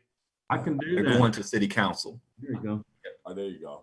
That is huge, and they are pushing all of us with the sense of urgency that we got to get this right, and we got to fix what needs to be fixed, and we got to accelerate what's working. So I just want to encourage and celebrate Dr. Logan, the board, and all the people inside the system that are doing innovative things to make this happen. Right on. Well, thank you guys. Thank everyone. We're going to transition into our final segment. And you guys are welcome to stay on. We have Dr. Deli Davies, University of Nebraska Medical Center, and then Monique Cribbs with Metropolitan Community College, Barry Thomas as well is going to join us in terms of this next segment. But so let's transition out. And if some of you guys would like to stay and join into this last segment, we're going to really do a deeper dive in terms of education, higher education, and what's happening there, and how it's affecting really educating, and then what we need to do to pivot there in that lane as well. So stay with us, and we'll be joined by those individuals to take it to the next level. So we're going to transition into we're going to pay some bills right now. And stay with us on the panel as we do that. My name is Avon. Since I was 3, I was living with just me and my mom. Mentoring has had a positive impact on Avon's life in so many different ways. So Avon has been matched with me now for about 6.5 years. Having a mentor helped him trust people. I feel like I can talk to him about anything. It's just amazing the type of impact that you have that you may not even know that you're having. Richard Webb here, biggest kid within the 100 Black Men of Omaha. And I come to you today to make sure that we understand that it is our part in making sure that our community stays safe. With this COVID-19 pandemic going on, we have to make sure that we're always wearing our masks, washing our hands, and social distancing. We each can have a part in making sure that we come out of this stronger as a community together. And if you do your part, I do my part, we do our part, we will come out stronger than we've ever been before. Thank you for doing your part, wearing your face mask, washing your hands, and social distancing so that we can get through this. Stay home, stay safe, support the village. A message by North Omaha COVID-19 Community Task Force. I'm seeing young, upcoming leaders in our community already stepping up to the plate and being mature and helping their families, their community, and the people that they love to make sure that we all get through this together. By now you've heard it's a good idea to wear a face covering in public. Please do not take it personally. Your mask protects me, my mask protects you. But here's the key. Make sure it covers your mouth and nose. Like this.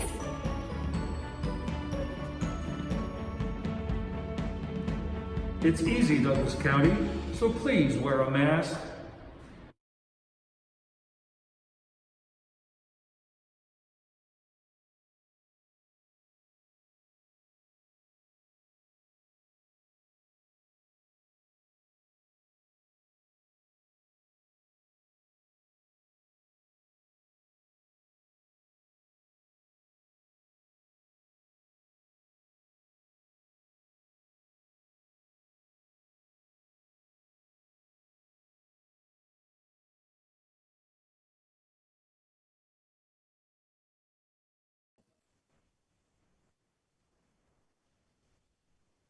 I think we are back live. Are we back live, Tim? Back live. All right. Right So on. it has been a powerful evening so Yes. far, and we are very excited for this last segment of our 3-part series here of moving The best people. for last. Yes. So moving people to action. The people are rising.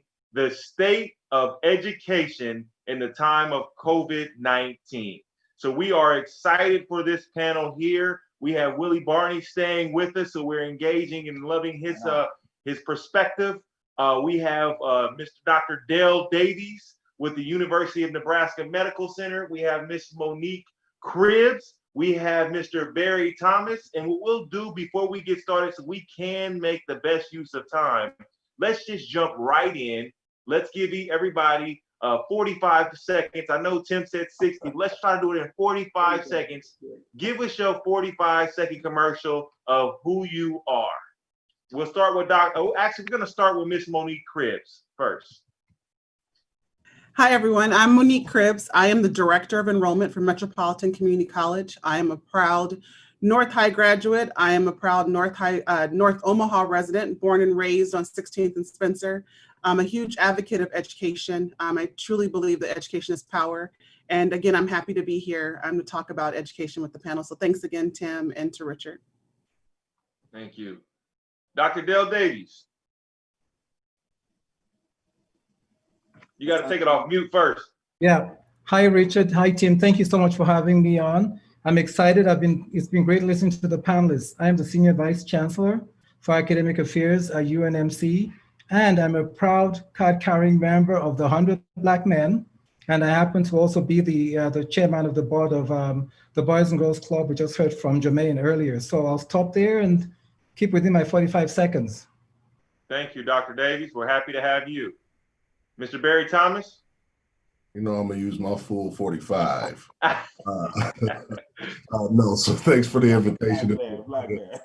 Thanks for the invitation to be a part of the panel. I'm very honored to be amongst these wonderful professionals and those that are dedicated to our children and education. Again, Barry Thomas, I'm the Director of Equity and Diversity for Omaha Public Schools. I've been serving in this position for the last year and a half.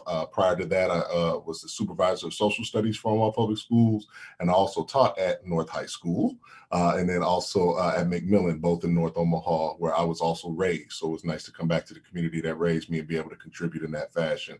I also just recently, as a matter of fact, just this past Tuesday, started on as an adjunct professor in the Black Studies Department at University of Nebraska, Omaha, where I teach a survey of Black education course. And that's a bit about me. And I'm looking forward to engaging in a conversation about what we can and should be doing in regards to equity, diversity, inclusion, and social justice within education. So one thing I'll jump right into, I'm gonna go off script a little bit. So hopefully Tim don't tell me a little later on in a secret chat, you shouldn't ask that question.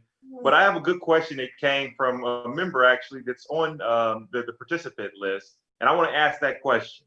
How are you, your organization, engaging college students and young professionals to bridge generational divides to further advance our shared communities and collective existence?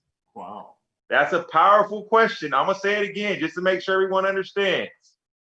How are you and your organizations engaging college students and young professionals to bridge generational divides to further advance our shared communities and collective existence? Whoever wants to start, I know it's a big question. So, I can start. 2020 was the year when the CDC said we were going to eliminate health disparities. So this is the year that we were supposed to all have equal outcomes in all kinds of care. And COVID proved that all wrong, right? Because now we have 180,000 Americans dead, and Blacks represent 13% of the population, 35% of all cases, and three and a half times more deaths than whites. So, I think that this really speaks to the, we talk about Black Lives Matter. This is a real Black Lives Matter issue, health equity. And I think a big part of that is we don't have enough health professionals who are people of color. And so that's the link to the question. I think that, we at UNMC, I personally passionately believe we have a lot of people who are champions of this idea. The questions about college students, also we're starting way beyond that, because I think by the time we get to college, it's too late because most people's decisions are already made. So, we really need to reach back to preschool, middle school, high school, and that means working closely with organizations within the community. So, we have a lot of things that, at least right now, UNMC is participating in. We're one of the active participants in the career rocket that the chamber puts on every year. We have a high school alliance where we take high school kids and they spend their junior or senior years with us at UNMC. About a third of all those students, actually almost a half on some cohorts, are children from minority backgrounds from all over Omaha, because we realize that if we don't expose them early to these careers, they're not going to know. Everybody knows about doctors and nurses and dentists, but there are a lot of great professions in healthcare that many of our communities have never heard of, that are good paying jobs. And education is the key. If you can hit them early and make them be aware of these professions, then we know that they can actually start serving the communities. And I really believe that if we had more minority doctors, nurses, physical therapists, respiratory therapists, the health outcomes we're seeing with COVID for minority groups will be very different. So I think that we've got to really work with communities like organizations like 100 Black Men that do the mentoring. Boys and Girls Club, they have great after-school programs, and they have this relationship with the schools, Omaha Public Schools, that allows them to have kids stay right after school and get all the help that they need. And I think, the great work that's been done in making sure that there's access and having computers, those are the kind of things. I mean, there are a lot of other things that we're doing. We have programs for college students as well. We have something called the SHPEP, Summer Health Professions Education Program, where we bring in students actually from really all over the Midwest. Most of them are minority. They come and spend the whole summer with us. Went virtual this summer like everybody else did. And they get to learn about health careers. We coach them and we guide them, and then they can actually apply, because we realize that we need more minority healthcare workers. So I'll stop there and let somebody else answer. Yeah, I'll be happy to jump in there. Just thinking about a few programs that we have going on within Omaha Public Schools to bridge that gap, which I think was essentially, it was a lot there in that question, but I think essentially it was talking about bridging that gap between generations and different cultures. And so one program specifically that comes to mind that I've actually spoken to the 100 Black Men about just a few months back was opportunity for local subs. We have a number of individuals in our community that have college education, that have a dedication and have an interest in serving our kids, serving our students. And we have now our board approved just last fall the opportunity for individuals who have a college degree that are interested in working with our kids to be able to come in and be substitute teachers for our school district. And that provides an opportunity for us to broker that relationship and that partnership to where we have community people that are very concerned about our kids. Why not come in there and take the opportunity to serve as a substitute teacher for a day to really get an understanding of what the education that we provide in Omaha Public Schools is like. In addition to that, we also do partnerships, and I love that you had Mr. Lee on the last segment. We have some wonderful partnerships through economic inclusion through our school district, to where we get partnerships with different businesses where they actually work with our curriculum to help us to understand what's the best cutting edge and most important trends that are happening in careers, that they then bring that expertise to our school district to be able to give our teachers the best tools to prepare our students for what's coming up further in their future. But also, in addition to that, those individuals that we partner with actually come back into the classrooms and work with our teachers to set up mentoring programs, to set up opportunities for shadowing, to set up opportunities for our kids to be able to actually see the individuals that are doing the work. And that's that's just a couple of examples of the programming that we have. And I bring up Mr. Lee because Mr. Lee's school is a school that has a magnet program that focuses and centers in on criminal justice as well as international diplomacy. And so you have lawyers,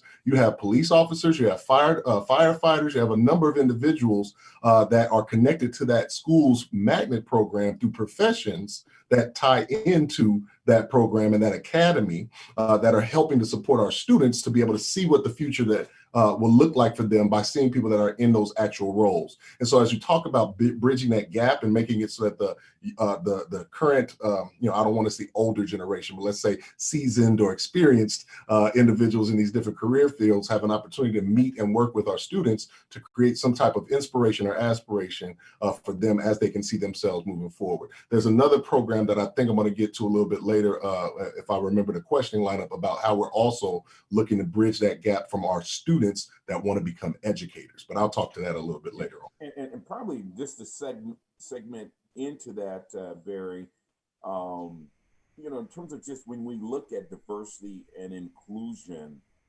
to the panelists, how do we get there? How do we strengthen and make that better. One of the things that we pride ourselves in terms of the folks that are involved with the 100 Black Men of America is this notion of what they see is what they'll be.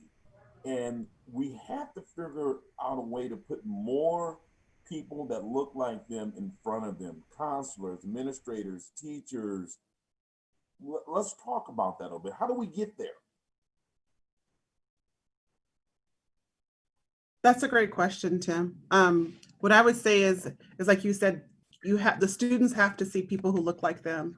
So it's going beyond the classroom, it's immersing them into programming. You know, we've talked about Boys and Girls Club camps. It's also connecting them to other professionals in the community that are local, maybe other professionals that are outside of the city, but letting them know that there are people who look like you, who are willing to share their story. And I think the big thing is truly sharing your story.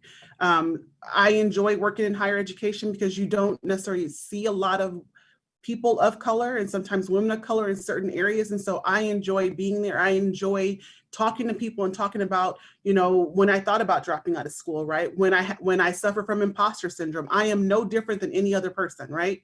I have self-doubt, but also I know that there are things that I want to achieve and I can achieve those. And I also sow that back into other people as well to let them know, how can I help you, right? If I can't help you, let me find someone who can help you, but don't give up.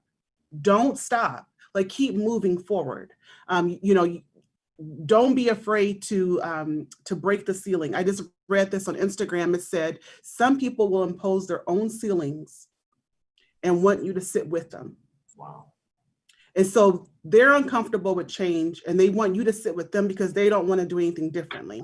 And you have to be willing to walk away from people and walk your own path and do your own thing that makes you happy, but also remembering to reach back and help others and share your story, the ups and the downs, not just when you're high, talk about when you were low as well. So people understand that we are no different than anyone else. So just making sure we're connecting and we're telling our truth. Other panelists, weigh in on that. I just weigh in, Tim. You know, that's a sweet spot for us at the network and with Step Up especially, is connecting youth and young adults to real hands-on opportunities. So at age 14 and 15, going down to city council and being a part of presenting your ideas to the city council members, being a part of entrepreneurship and taking a concept, turning it into a product and actually taking it to market. Those are the kinds of things, along with the careers at UNMC, opportunity internships at UNMC and CHI and the mayor's office and wherever else. That's a big part of hands-on learning that connects back to the classroom.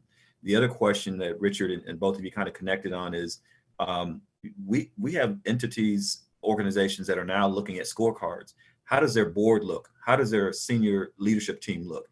Middle management, all the way through their organization, working with us so we can do a real analysis. And then what do we do about it? So one of the initiatives that we've been working on the last few years with Dr. Randall Pinkett is Redefine the Game. And it's of all generations. So we have some in their 20s all the way up to 60s, but they're looking at high potential folks that still have opportunities for growth and development. So this year, with the most recent cohort, we'll have 100 people that have completed this and are ready for that next level of assignment. So moving into a VP level, a director level, preparing for eventually becoming a CEO, being on boards. Those are the types of development, strategic, intentional programs and initiatives that have to be in place. So, and it's expanding even more. We're seeing more people get involved in it. If I can jump in on this one as well, I appreciate what my co-panelists are making a point to, but I believe in trying to make the changes toward the future, you have to acknowledge and recognize the past. And so I look at it in three different parts. So there's this past, present, and the future opportunities when it comes to, from my perspective, teachers and educators of color, individuals working within the system that look like the students that they teach, right? And so we have to acknowledge in the past what happened. Many of us are familiar with Brown versus the Board of Education, right? And so that's the school desegregation that led to African-American students, listen to how I'm phrasing this, African-American students integrating into white schools, okay? African-American students integrating into white schools. And if you understand and look at the history of just that incident or just that one particular policy change, what happens is the students go in, but what happened to the African-American teachers, right? the ironic part of that history is Linda Brown, the young girl from Brown versus the Board of Education, actually grew up to become an educator. She grew up to be a teacher. And when she got to the point where she was ready to teach classes, she wasn't hired because of discriminatory hiring practices for Black educators in schools. And so we have to acknowledge that there were discriminatory hiring practices that discouraged people of color for a number of years from going into the field of education, right? So you start with understanding what has happened, and you realize that that's a policy change, right? And so you acknowledge where we are currently, right? And I give my school board a lot of credit towards this because they just adopted, I think in July, an educational equity policy that specifically outlines the need to address hiring, recruiting, and staffing of individuals within our school district that are reflective of the population of our students, right? And so we know where we are currently. And so now we have policy, but we all know policy is one thing, practices is something else, right? And so from the past to the present, now here's the policy or the practices that'll get us to the future. What do we have going on in our school district right now? We have an Educators Rising program that our schools, all 7 of our high schools have adopted, where we are training our young people that are interested, just show an interest in becoming an educator. We align you with opportunities to start studying classes in high school to prepare you to go into the field of education. Some of those classes are actually dual enrolled classes to where if you study that class in high school, you're getting a college credit, putting you ahead of the game to becoming an educator when you actually go into college, right? And so you go from the past, you start looking at what's going on in the present, and then you start putting practices together to go into how we propel ourselves to creating that change in the future. But I also want to make sure that we all understand this is Nebraska, right? And as much as we might want to hire people of color in the state of Nebraska, there's not a whole lot of people of color to pull from, right? And so that's why we're trying to grow our base of educators of color. But at the same time, we got to talk to our white educators about how to prepare themselves to work with diverse populations of students. And so the state of Nebraska, and again, I love that Ebony was on the call too, the state of Nebraska, the Department of Education has actually created a subcommittee called the Diverse Learner Ready Teacher Program.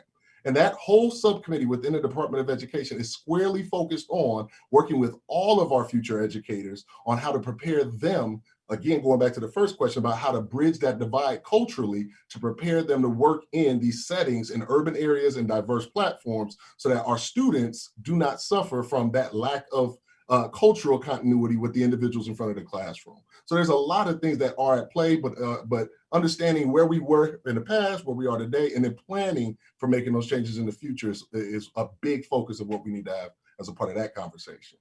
So yeah, I think those are bombshells right there. I tell you, Mr. Thomas. So thank you for dropping those nuggets on us. Of course, taking it and putting it into a perspective where we can see the growth, but also see the need and some actionable item steps that we can do to try to help in that. And that kind of even gets us to our next question.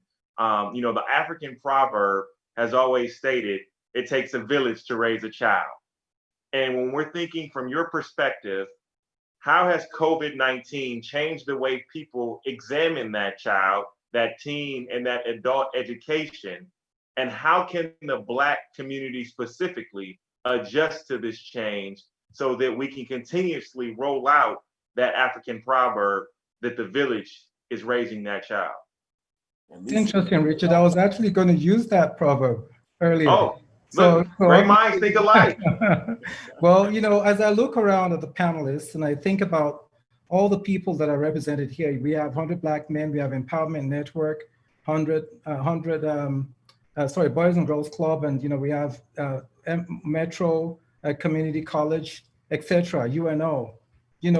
Basically, we're all going to have to work together to change the landscape. So we talk about COVID, and I know that I mentioned the statistics about how horrible it is on the African-American community, especially.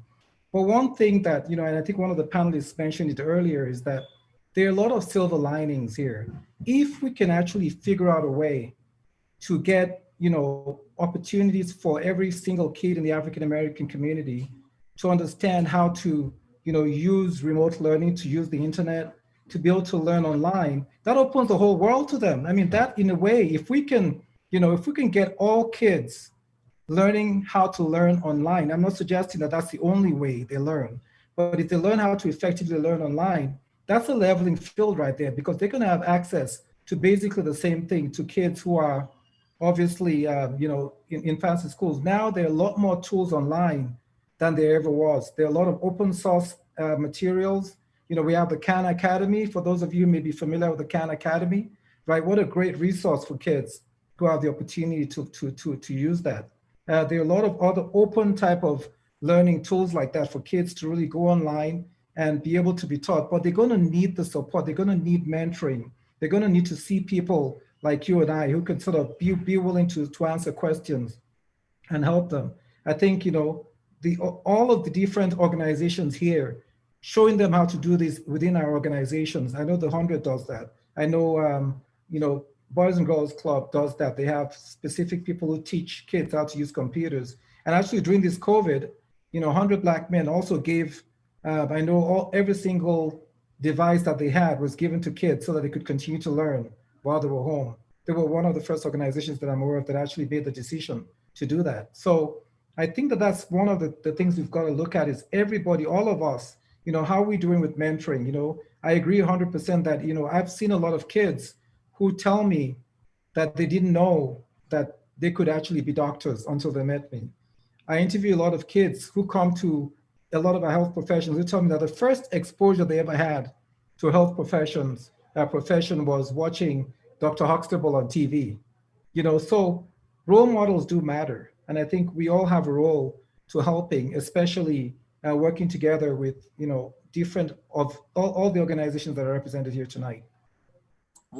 One of the things, and we're, you know, I wish we had more time, but we're kind of winding down as far as time-wise. But one of the things I wanted to be very pointed in terms of some of the panelists, with Monique, when you look at higher education, and I know Dr. Davies, you're in higher education as well, how might, in light of what's happening with COVID-19 and Black Lives Matter, more of the movement, how might we use this opportunity to skill up, level up, job up, really pivot into something that really can kind of help us and prepare us to remain necessary as it relates to creating opportunities to increase our hourly wage, our salaries, and even moving from jobs to careers? Right. Great question. Great question. So previous to me being the director of enrollment, I was overseeing the career services department for the college for 6 years. As I stated before in the previous panel that you had a couple weeks ago, this is a time for us to sit back and to truly assess ourselves, right? So some people have lost their jobs due to the pandemic, and you don't have control over that. But the government responded and they sent out CARES Act money funding to all the different institutions, and we're one of them. And so we offer funding for people. If you lost your job due to the pandemic, you can give us a call, and we have multiple programs that you can choose from and start to retool yourself. What do you mean by, in terms of start to retool yourself? Kind of elaborate on that a little bit. Definitely. So what that means is we offer programs from trades areas to healthcare areas. And so if you lost your job and you're thinking, what do I do now? I went to work, or maybe I wasn't making enough initially. It may have been a blessing in disguise. You can now come back to school. You go through the process. It's CARES Scholarship at mccneb.edu. And you will reach out to us, and they do a quick assessment and then get you with a coach. And the coach will talk to you and help you to pick the program that best fits your needs. And then from there, you go through the rest of the process and you'll enroll in classes.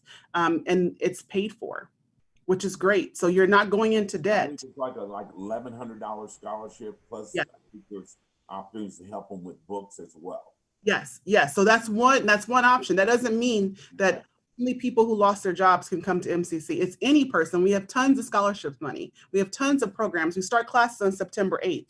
So if there was ever a time that you thought, maybe I should go back to school, maybe I need to do something that I'll stand out from the next person for that next opportunity, this is the time.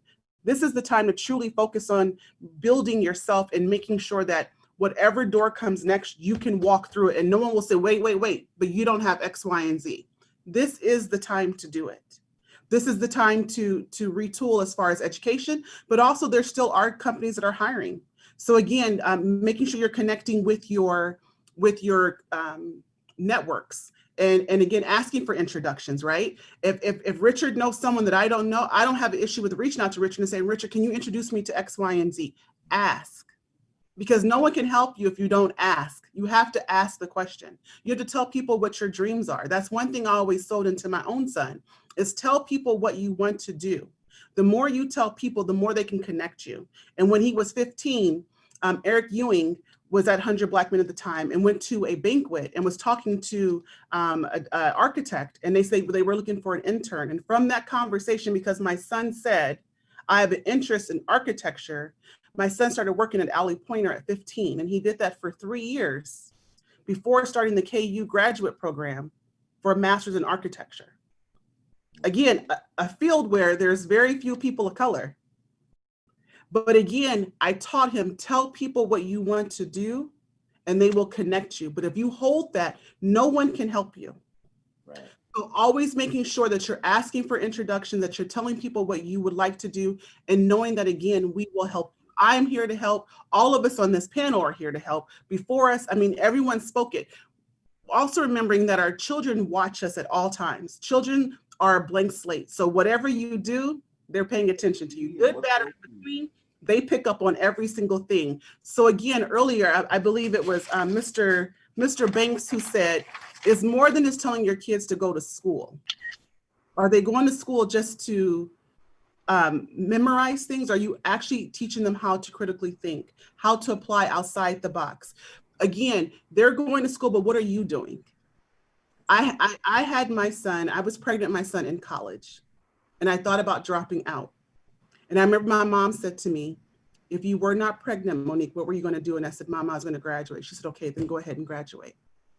And so I remember walking on UNO's campus, and I felt so ashamed. And I have no issue telling my story. I was so sad because my goal was to graduate from college without any children, because I wanted to break the stereotype of being a girl from North Omaha. And I graduated from college 2 years later. I went on to graduate with my master's degree. And again, I'm in my doctoral program. And I did this because I wanted my son to know that there's nothing that you cannot do. I've had ups, I've had downs. I have no issue talking about where I've been, highs and lows. And that is, again, something that we have to tell people, is that you have to go after what you want. No matter what happens, you have to continue to push forward.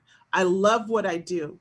I love being that voice. I love representing who I am, and I'm not ashamed of anything I've gone through, from working 3 jobs and not having enough money to now being in a place where I don't have to worry and stress, but I also don't forget where I come from. And so again, if nothing else, if you don't hear anything else of what I said today, is making sure that you tell people where you want to be. When I first started at Creighton University, that was my dream job in 2006. My very first week on the job, I looked at the HR website and there was a VP of Academic Affairs. And I said, oh, I want to do that. Let me read it. What does that mean? And it said, you had to have a doctorate. I didn't have that at the time. And you had to teach, college teaching experience. I immediately called Metro Community College and spoke to Jane Franklin at 10 o'clock in the morning. We talked about it. I didn't think I would get the job. She said, Monique, you're a good fit. I need you to apply and bring in your information. I made sure I had the application, my resume, my transcripts, and I was at South Omaha campus at 1 o'clock the same day to turn in my information. And I became an adjunct in the fall of 2006. 7 years later, I started my doctoral program. This is not my last step. There's a lot of things that I want to do, but I didn't realize in 2006, I was already setting the stage for where I'm about to go. And so again, I encourage every person to dream big and to push hard. And even when you falter, don't forget what you're going after. And again, tell people what you want to do and make sure you lean on your community to support you. I think that is legendary. Just the statement and the testimony is so strong, Monique. So thank you for sharing that. And I mean, and once again, Tim, I mean, I don't know for sure if we need to extend times in the future or whatever, but what I want to be able to do is I want to be able to give Dr. Dale Davies and Mr. Barry Thomas their final words to say also. I mean, when we think about our children, when we think about our youth, when we think about the teachers, when we think about the parents, when we think about everyone, COVID is a huge impact on our education. How simple would it be for us to say, it's hard, it's challenging, we're not going to do it. Easy way out. But there's reasons to do it for every single one of the panels we've heard today. So you have 2 minutes. Tell us why it's important, and tell us why you believe it's important, and tell us why it's important for our next generation of leaders to understand that challenges will be in their life. Some small, some mega, but together we can get through it. You got 2 minutes, Dr. Davies. Go ahead and lead us off. Well, thank you. I'm going to go back to 180,000 deaths, of COVID in the country, of which African Americans are disproportionately represented. And why is that? Why? Well, a big part of it is because they have health disparities. We have health disparities that's disproportionate to any other community. We don't have the same number of representation amongst us in our health professions. And until we start telling and reaching out to the young youth to tell them that you really, with COVID now, this is a great example as to why you really need to pursue that higher education, because you need to be able to go back to your communities and be the ones who are providing care and stopping our community members from dying. So, an opportunity of a lifetime can only be grasped in the lifetime of the opportunity. And I think COVID is a great opportunity of a lifetime for all of us to rally together. We have a lot of support because of what's going on with Black Lives Matter right now. We have a lot of empathy and support from all other communities. I think this is the time that we can all harness that support and continue to really make our youth understand. If you go to college, you're going to earn $1 million more in your lifetime compared to somebody who does not go to college. Even if you have an associate's degree, you're going to earn a third more than somebody who just has a high school degree. And then, you start to add in, if you end up having the opportunity to get to become a nurse, a physician's assistant, a physician, then your earning power goes up. And then as a community, we can really start to help one another. We have to really look in the mirror. And that's why I like the, takes a village, because, other people are going to support us, but we are the ones who are going to solve this problem, nobody else. And I know that, that's why I'm proud to be, a member of the 100 Black Men and working with Boys and Girls Club, and also the work that we do as a leadership team in North Omaha. It's really critical because nobody else is going to do that work for us. So I'll stop right there. Thank you so much for the opportunity to be a part of this panel. It's been a lot of fun. Monique and my co-panelists, Barry, it's been a pleasure listening to you guys as well. Thank you, Dr. Davies. We're going to go ahead to you, Mr. Thomas. Go ahead and send us home with a powerful vibe, as you always do. I think you should have ended this with Monique, to be honest with you. No, there you go. No, I'm just, no disrespect, Dr. Davies, but that was powerful, and I only echo what she offered. In when life gives you lemons, you make lemonade, right? And our situation as African Americans, as people of color in this country, has been a lot of lemons, right? We were given the intestines of the pig, but we made chitlins, right? Because we are given horrible situations regularly, and we do what we need to survive. We persevere. And so as COVID is here, as COVID is impacting everything in our lives, we need to understand who we are as a people and what we have already persevered to get to where we are right now, and connect with our ancestry, connect with our history, and link in to that power and use what we have been given through our legacy here in the United States to help us propel ourselves into the future. And so I've been saying this when I talk to people about COVID-19, somebody is going to make a lot of money on the other side of this thing. Because the teacher is going to find out the best way to engage students remotely and they're going to go out and they're going to write a book about it, and they might get a Disney movie 5 years from now based off of what they're doing right now as they learn to adjust and adapt. A student, and we've already seen this. I think Mr. Barney had a student a couple years ago, that some young man that he brought into this this kids conference, the Young Black Conference for students. This young black man was an entrepreneur that had made thousands and thousands of dollars before he graduated from high school. Our kids have ingenuity. Our kids have intellect. Our kids always find a way. They are relentless. And it is through them that we as the adults now need to be learning from them. That's our responsibility. And that's the liberating piece. As you talk about, and tying this together, Mr. Webb, as you talk about education's value through COVID-19, education is a liberator. Education, there's a book by Bettina Love, Dr. Bettina Love, called We Want to Do More Than Survive. And throughout the text, it explains how education should be used to liberate and create freedom. And so we have the access, we have the opportunities, we have the opportunities to reflect and show our diversity, because now Black Lives Matter and the civil unrest has been pushing the narrative about change to the forefront. And so the stage is set for some breakthrough. The stage is set for a change in conversation. The stage is set for a change in our formal normalcy now becoming something that is going to be better at the other end. So yeah, we have the lemons right now. We got the pig ears right now, right? We got the dandelion greens right now, but wait till we get in the kitchen. Seasoning in there, we're going to get it together. And man, look, it's late and I'm hungry now. So I'm gonna stop right there. But I'm looking forward to what does come on the other side. And I again thank all of you, these wonderful panelists, and I thank you, the facilitators, for the opportunity to come in and just be a part of this discussion. Tim, you're on mute. I'm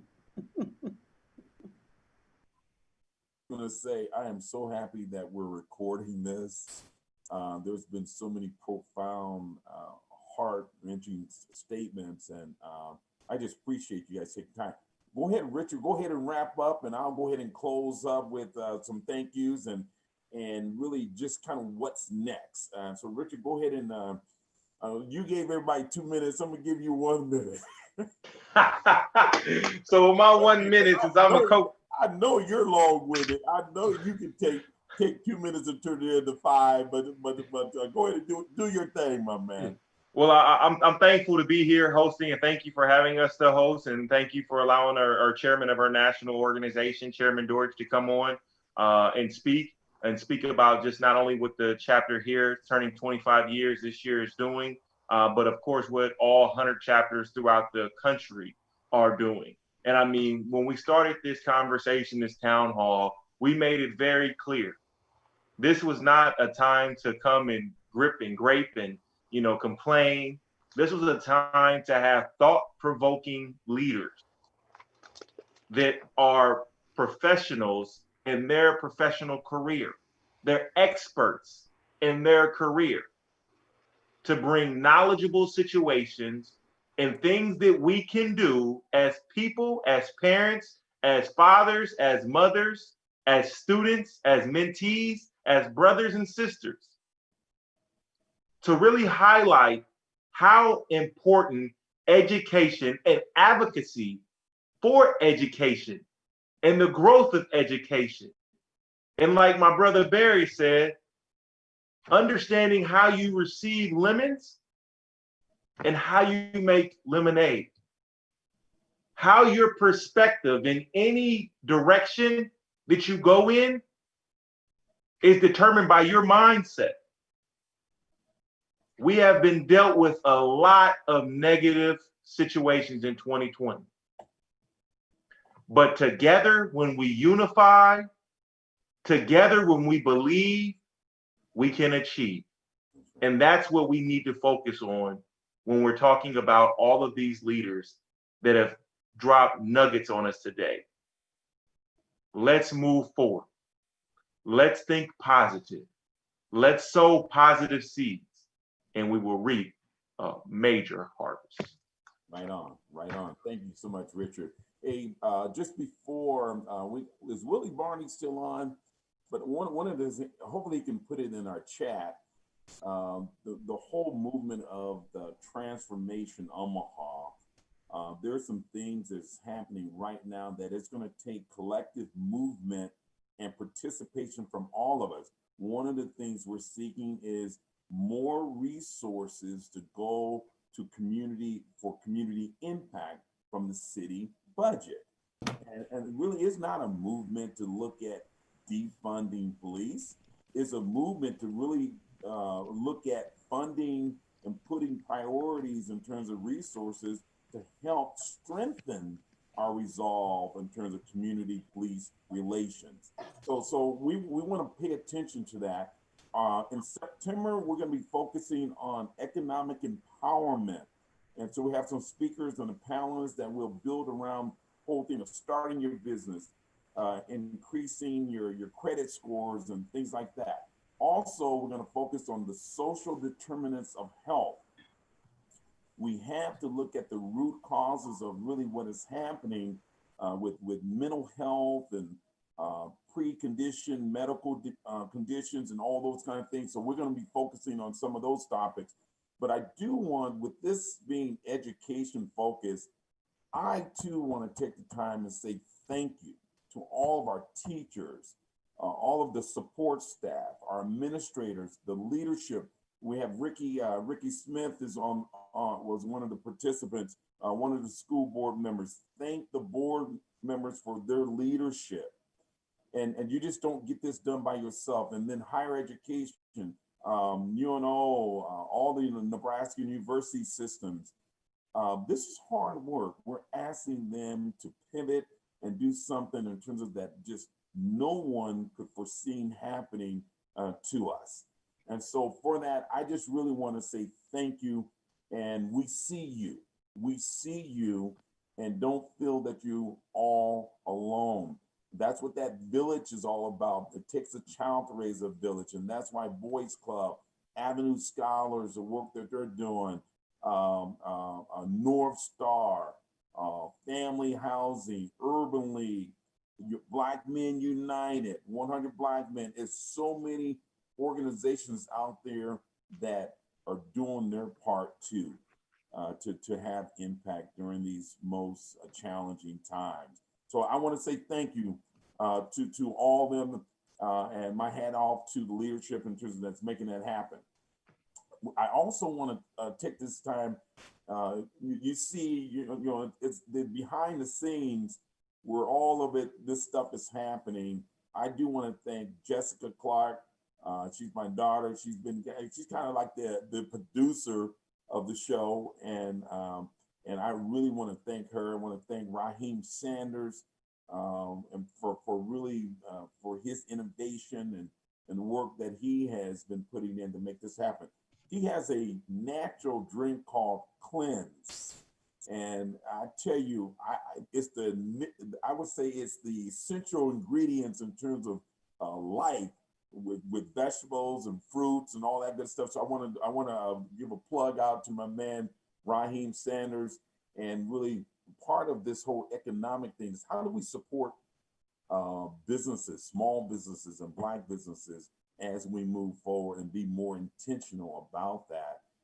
But I appreciate all the panelists and just for taking the time, because you didn't have to. And for that, I say thank you and much gratitude. Richard, I'm leaving out. Did I miss? I think the only thing else I'm going to keep on saying, all panelists and all attendees, if you can make sure it's a very short survey, it's 7 questions and it's all a click. You don't have to even write nothing if you don't choose to, but it really helps us move forward. Right on. And with that, thank you much. And please, what we'll do is tonight was recorded, and what we'll do is we'll chop that up and we will release that through our platform. So keep in tune with Moving People to Action. That's going to be the platform in which we will continue to push things out there on. And you know, I want to end with this whole thing of COVID-19. As Dr. Davies stated, we're at about 180,000 deaths here in the United States. And when you think about, you know, people of color, Black people in particular, it's going to have a profound negative impact on us. And really, it's simple. I mean, it's simple, but we're making it so difficult. Part of what we must do is wear the mask. We must wear the mask, and not so much for yourself, but for other people that you're trying to protect. Social distancing, it's just crazy what's happening in terms of the misinformation and the leadership sending so many mixed signals in terms of what you should do, what you should not do. Follow the science. You know, if you're going to believe anything, follow the science in terms of, let that be really a compass in terms of what we do. But we're in war. We're in war, and we have to protect each other, but protect yourself first. And with that, you guys, thank you so much. Take the time to be good to yourself. It makes it so much easier to be good to others when you take the time to be good to yourself. With that, thank you for tuning in to Moving People to Action. The people are rising. I appreciate you. God bless you.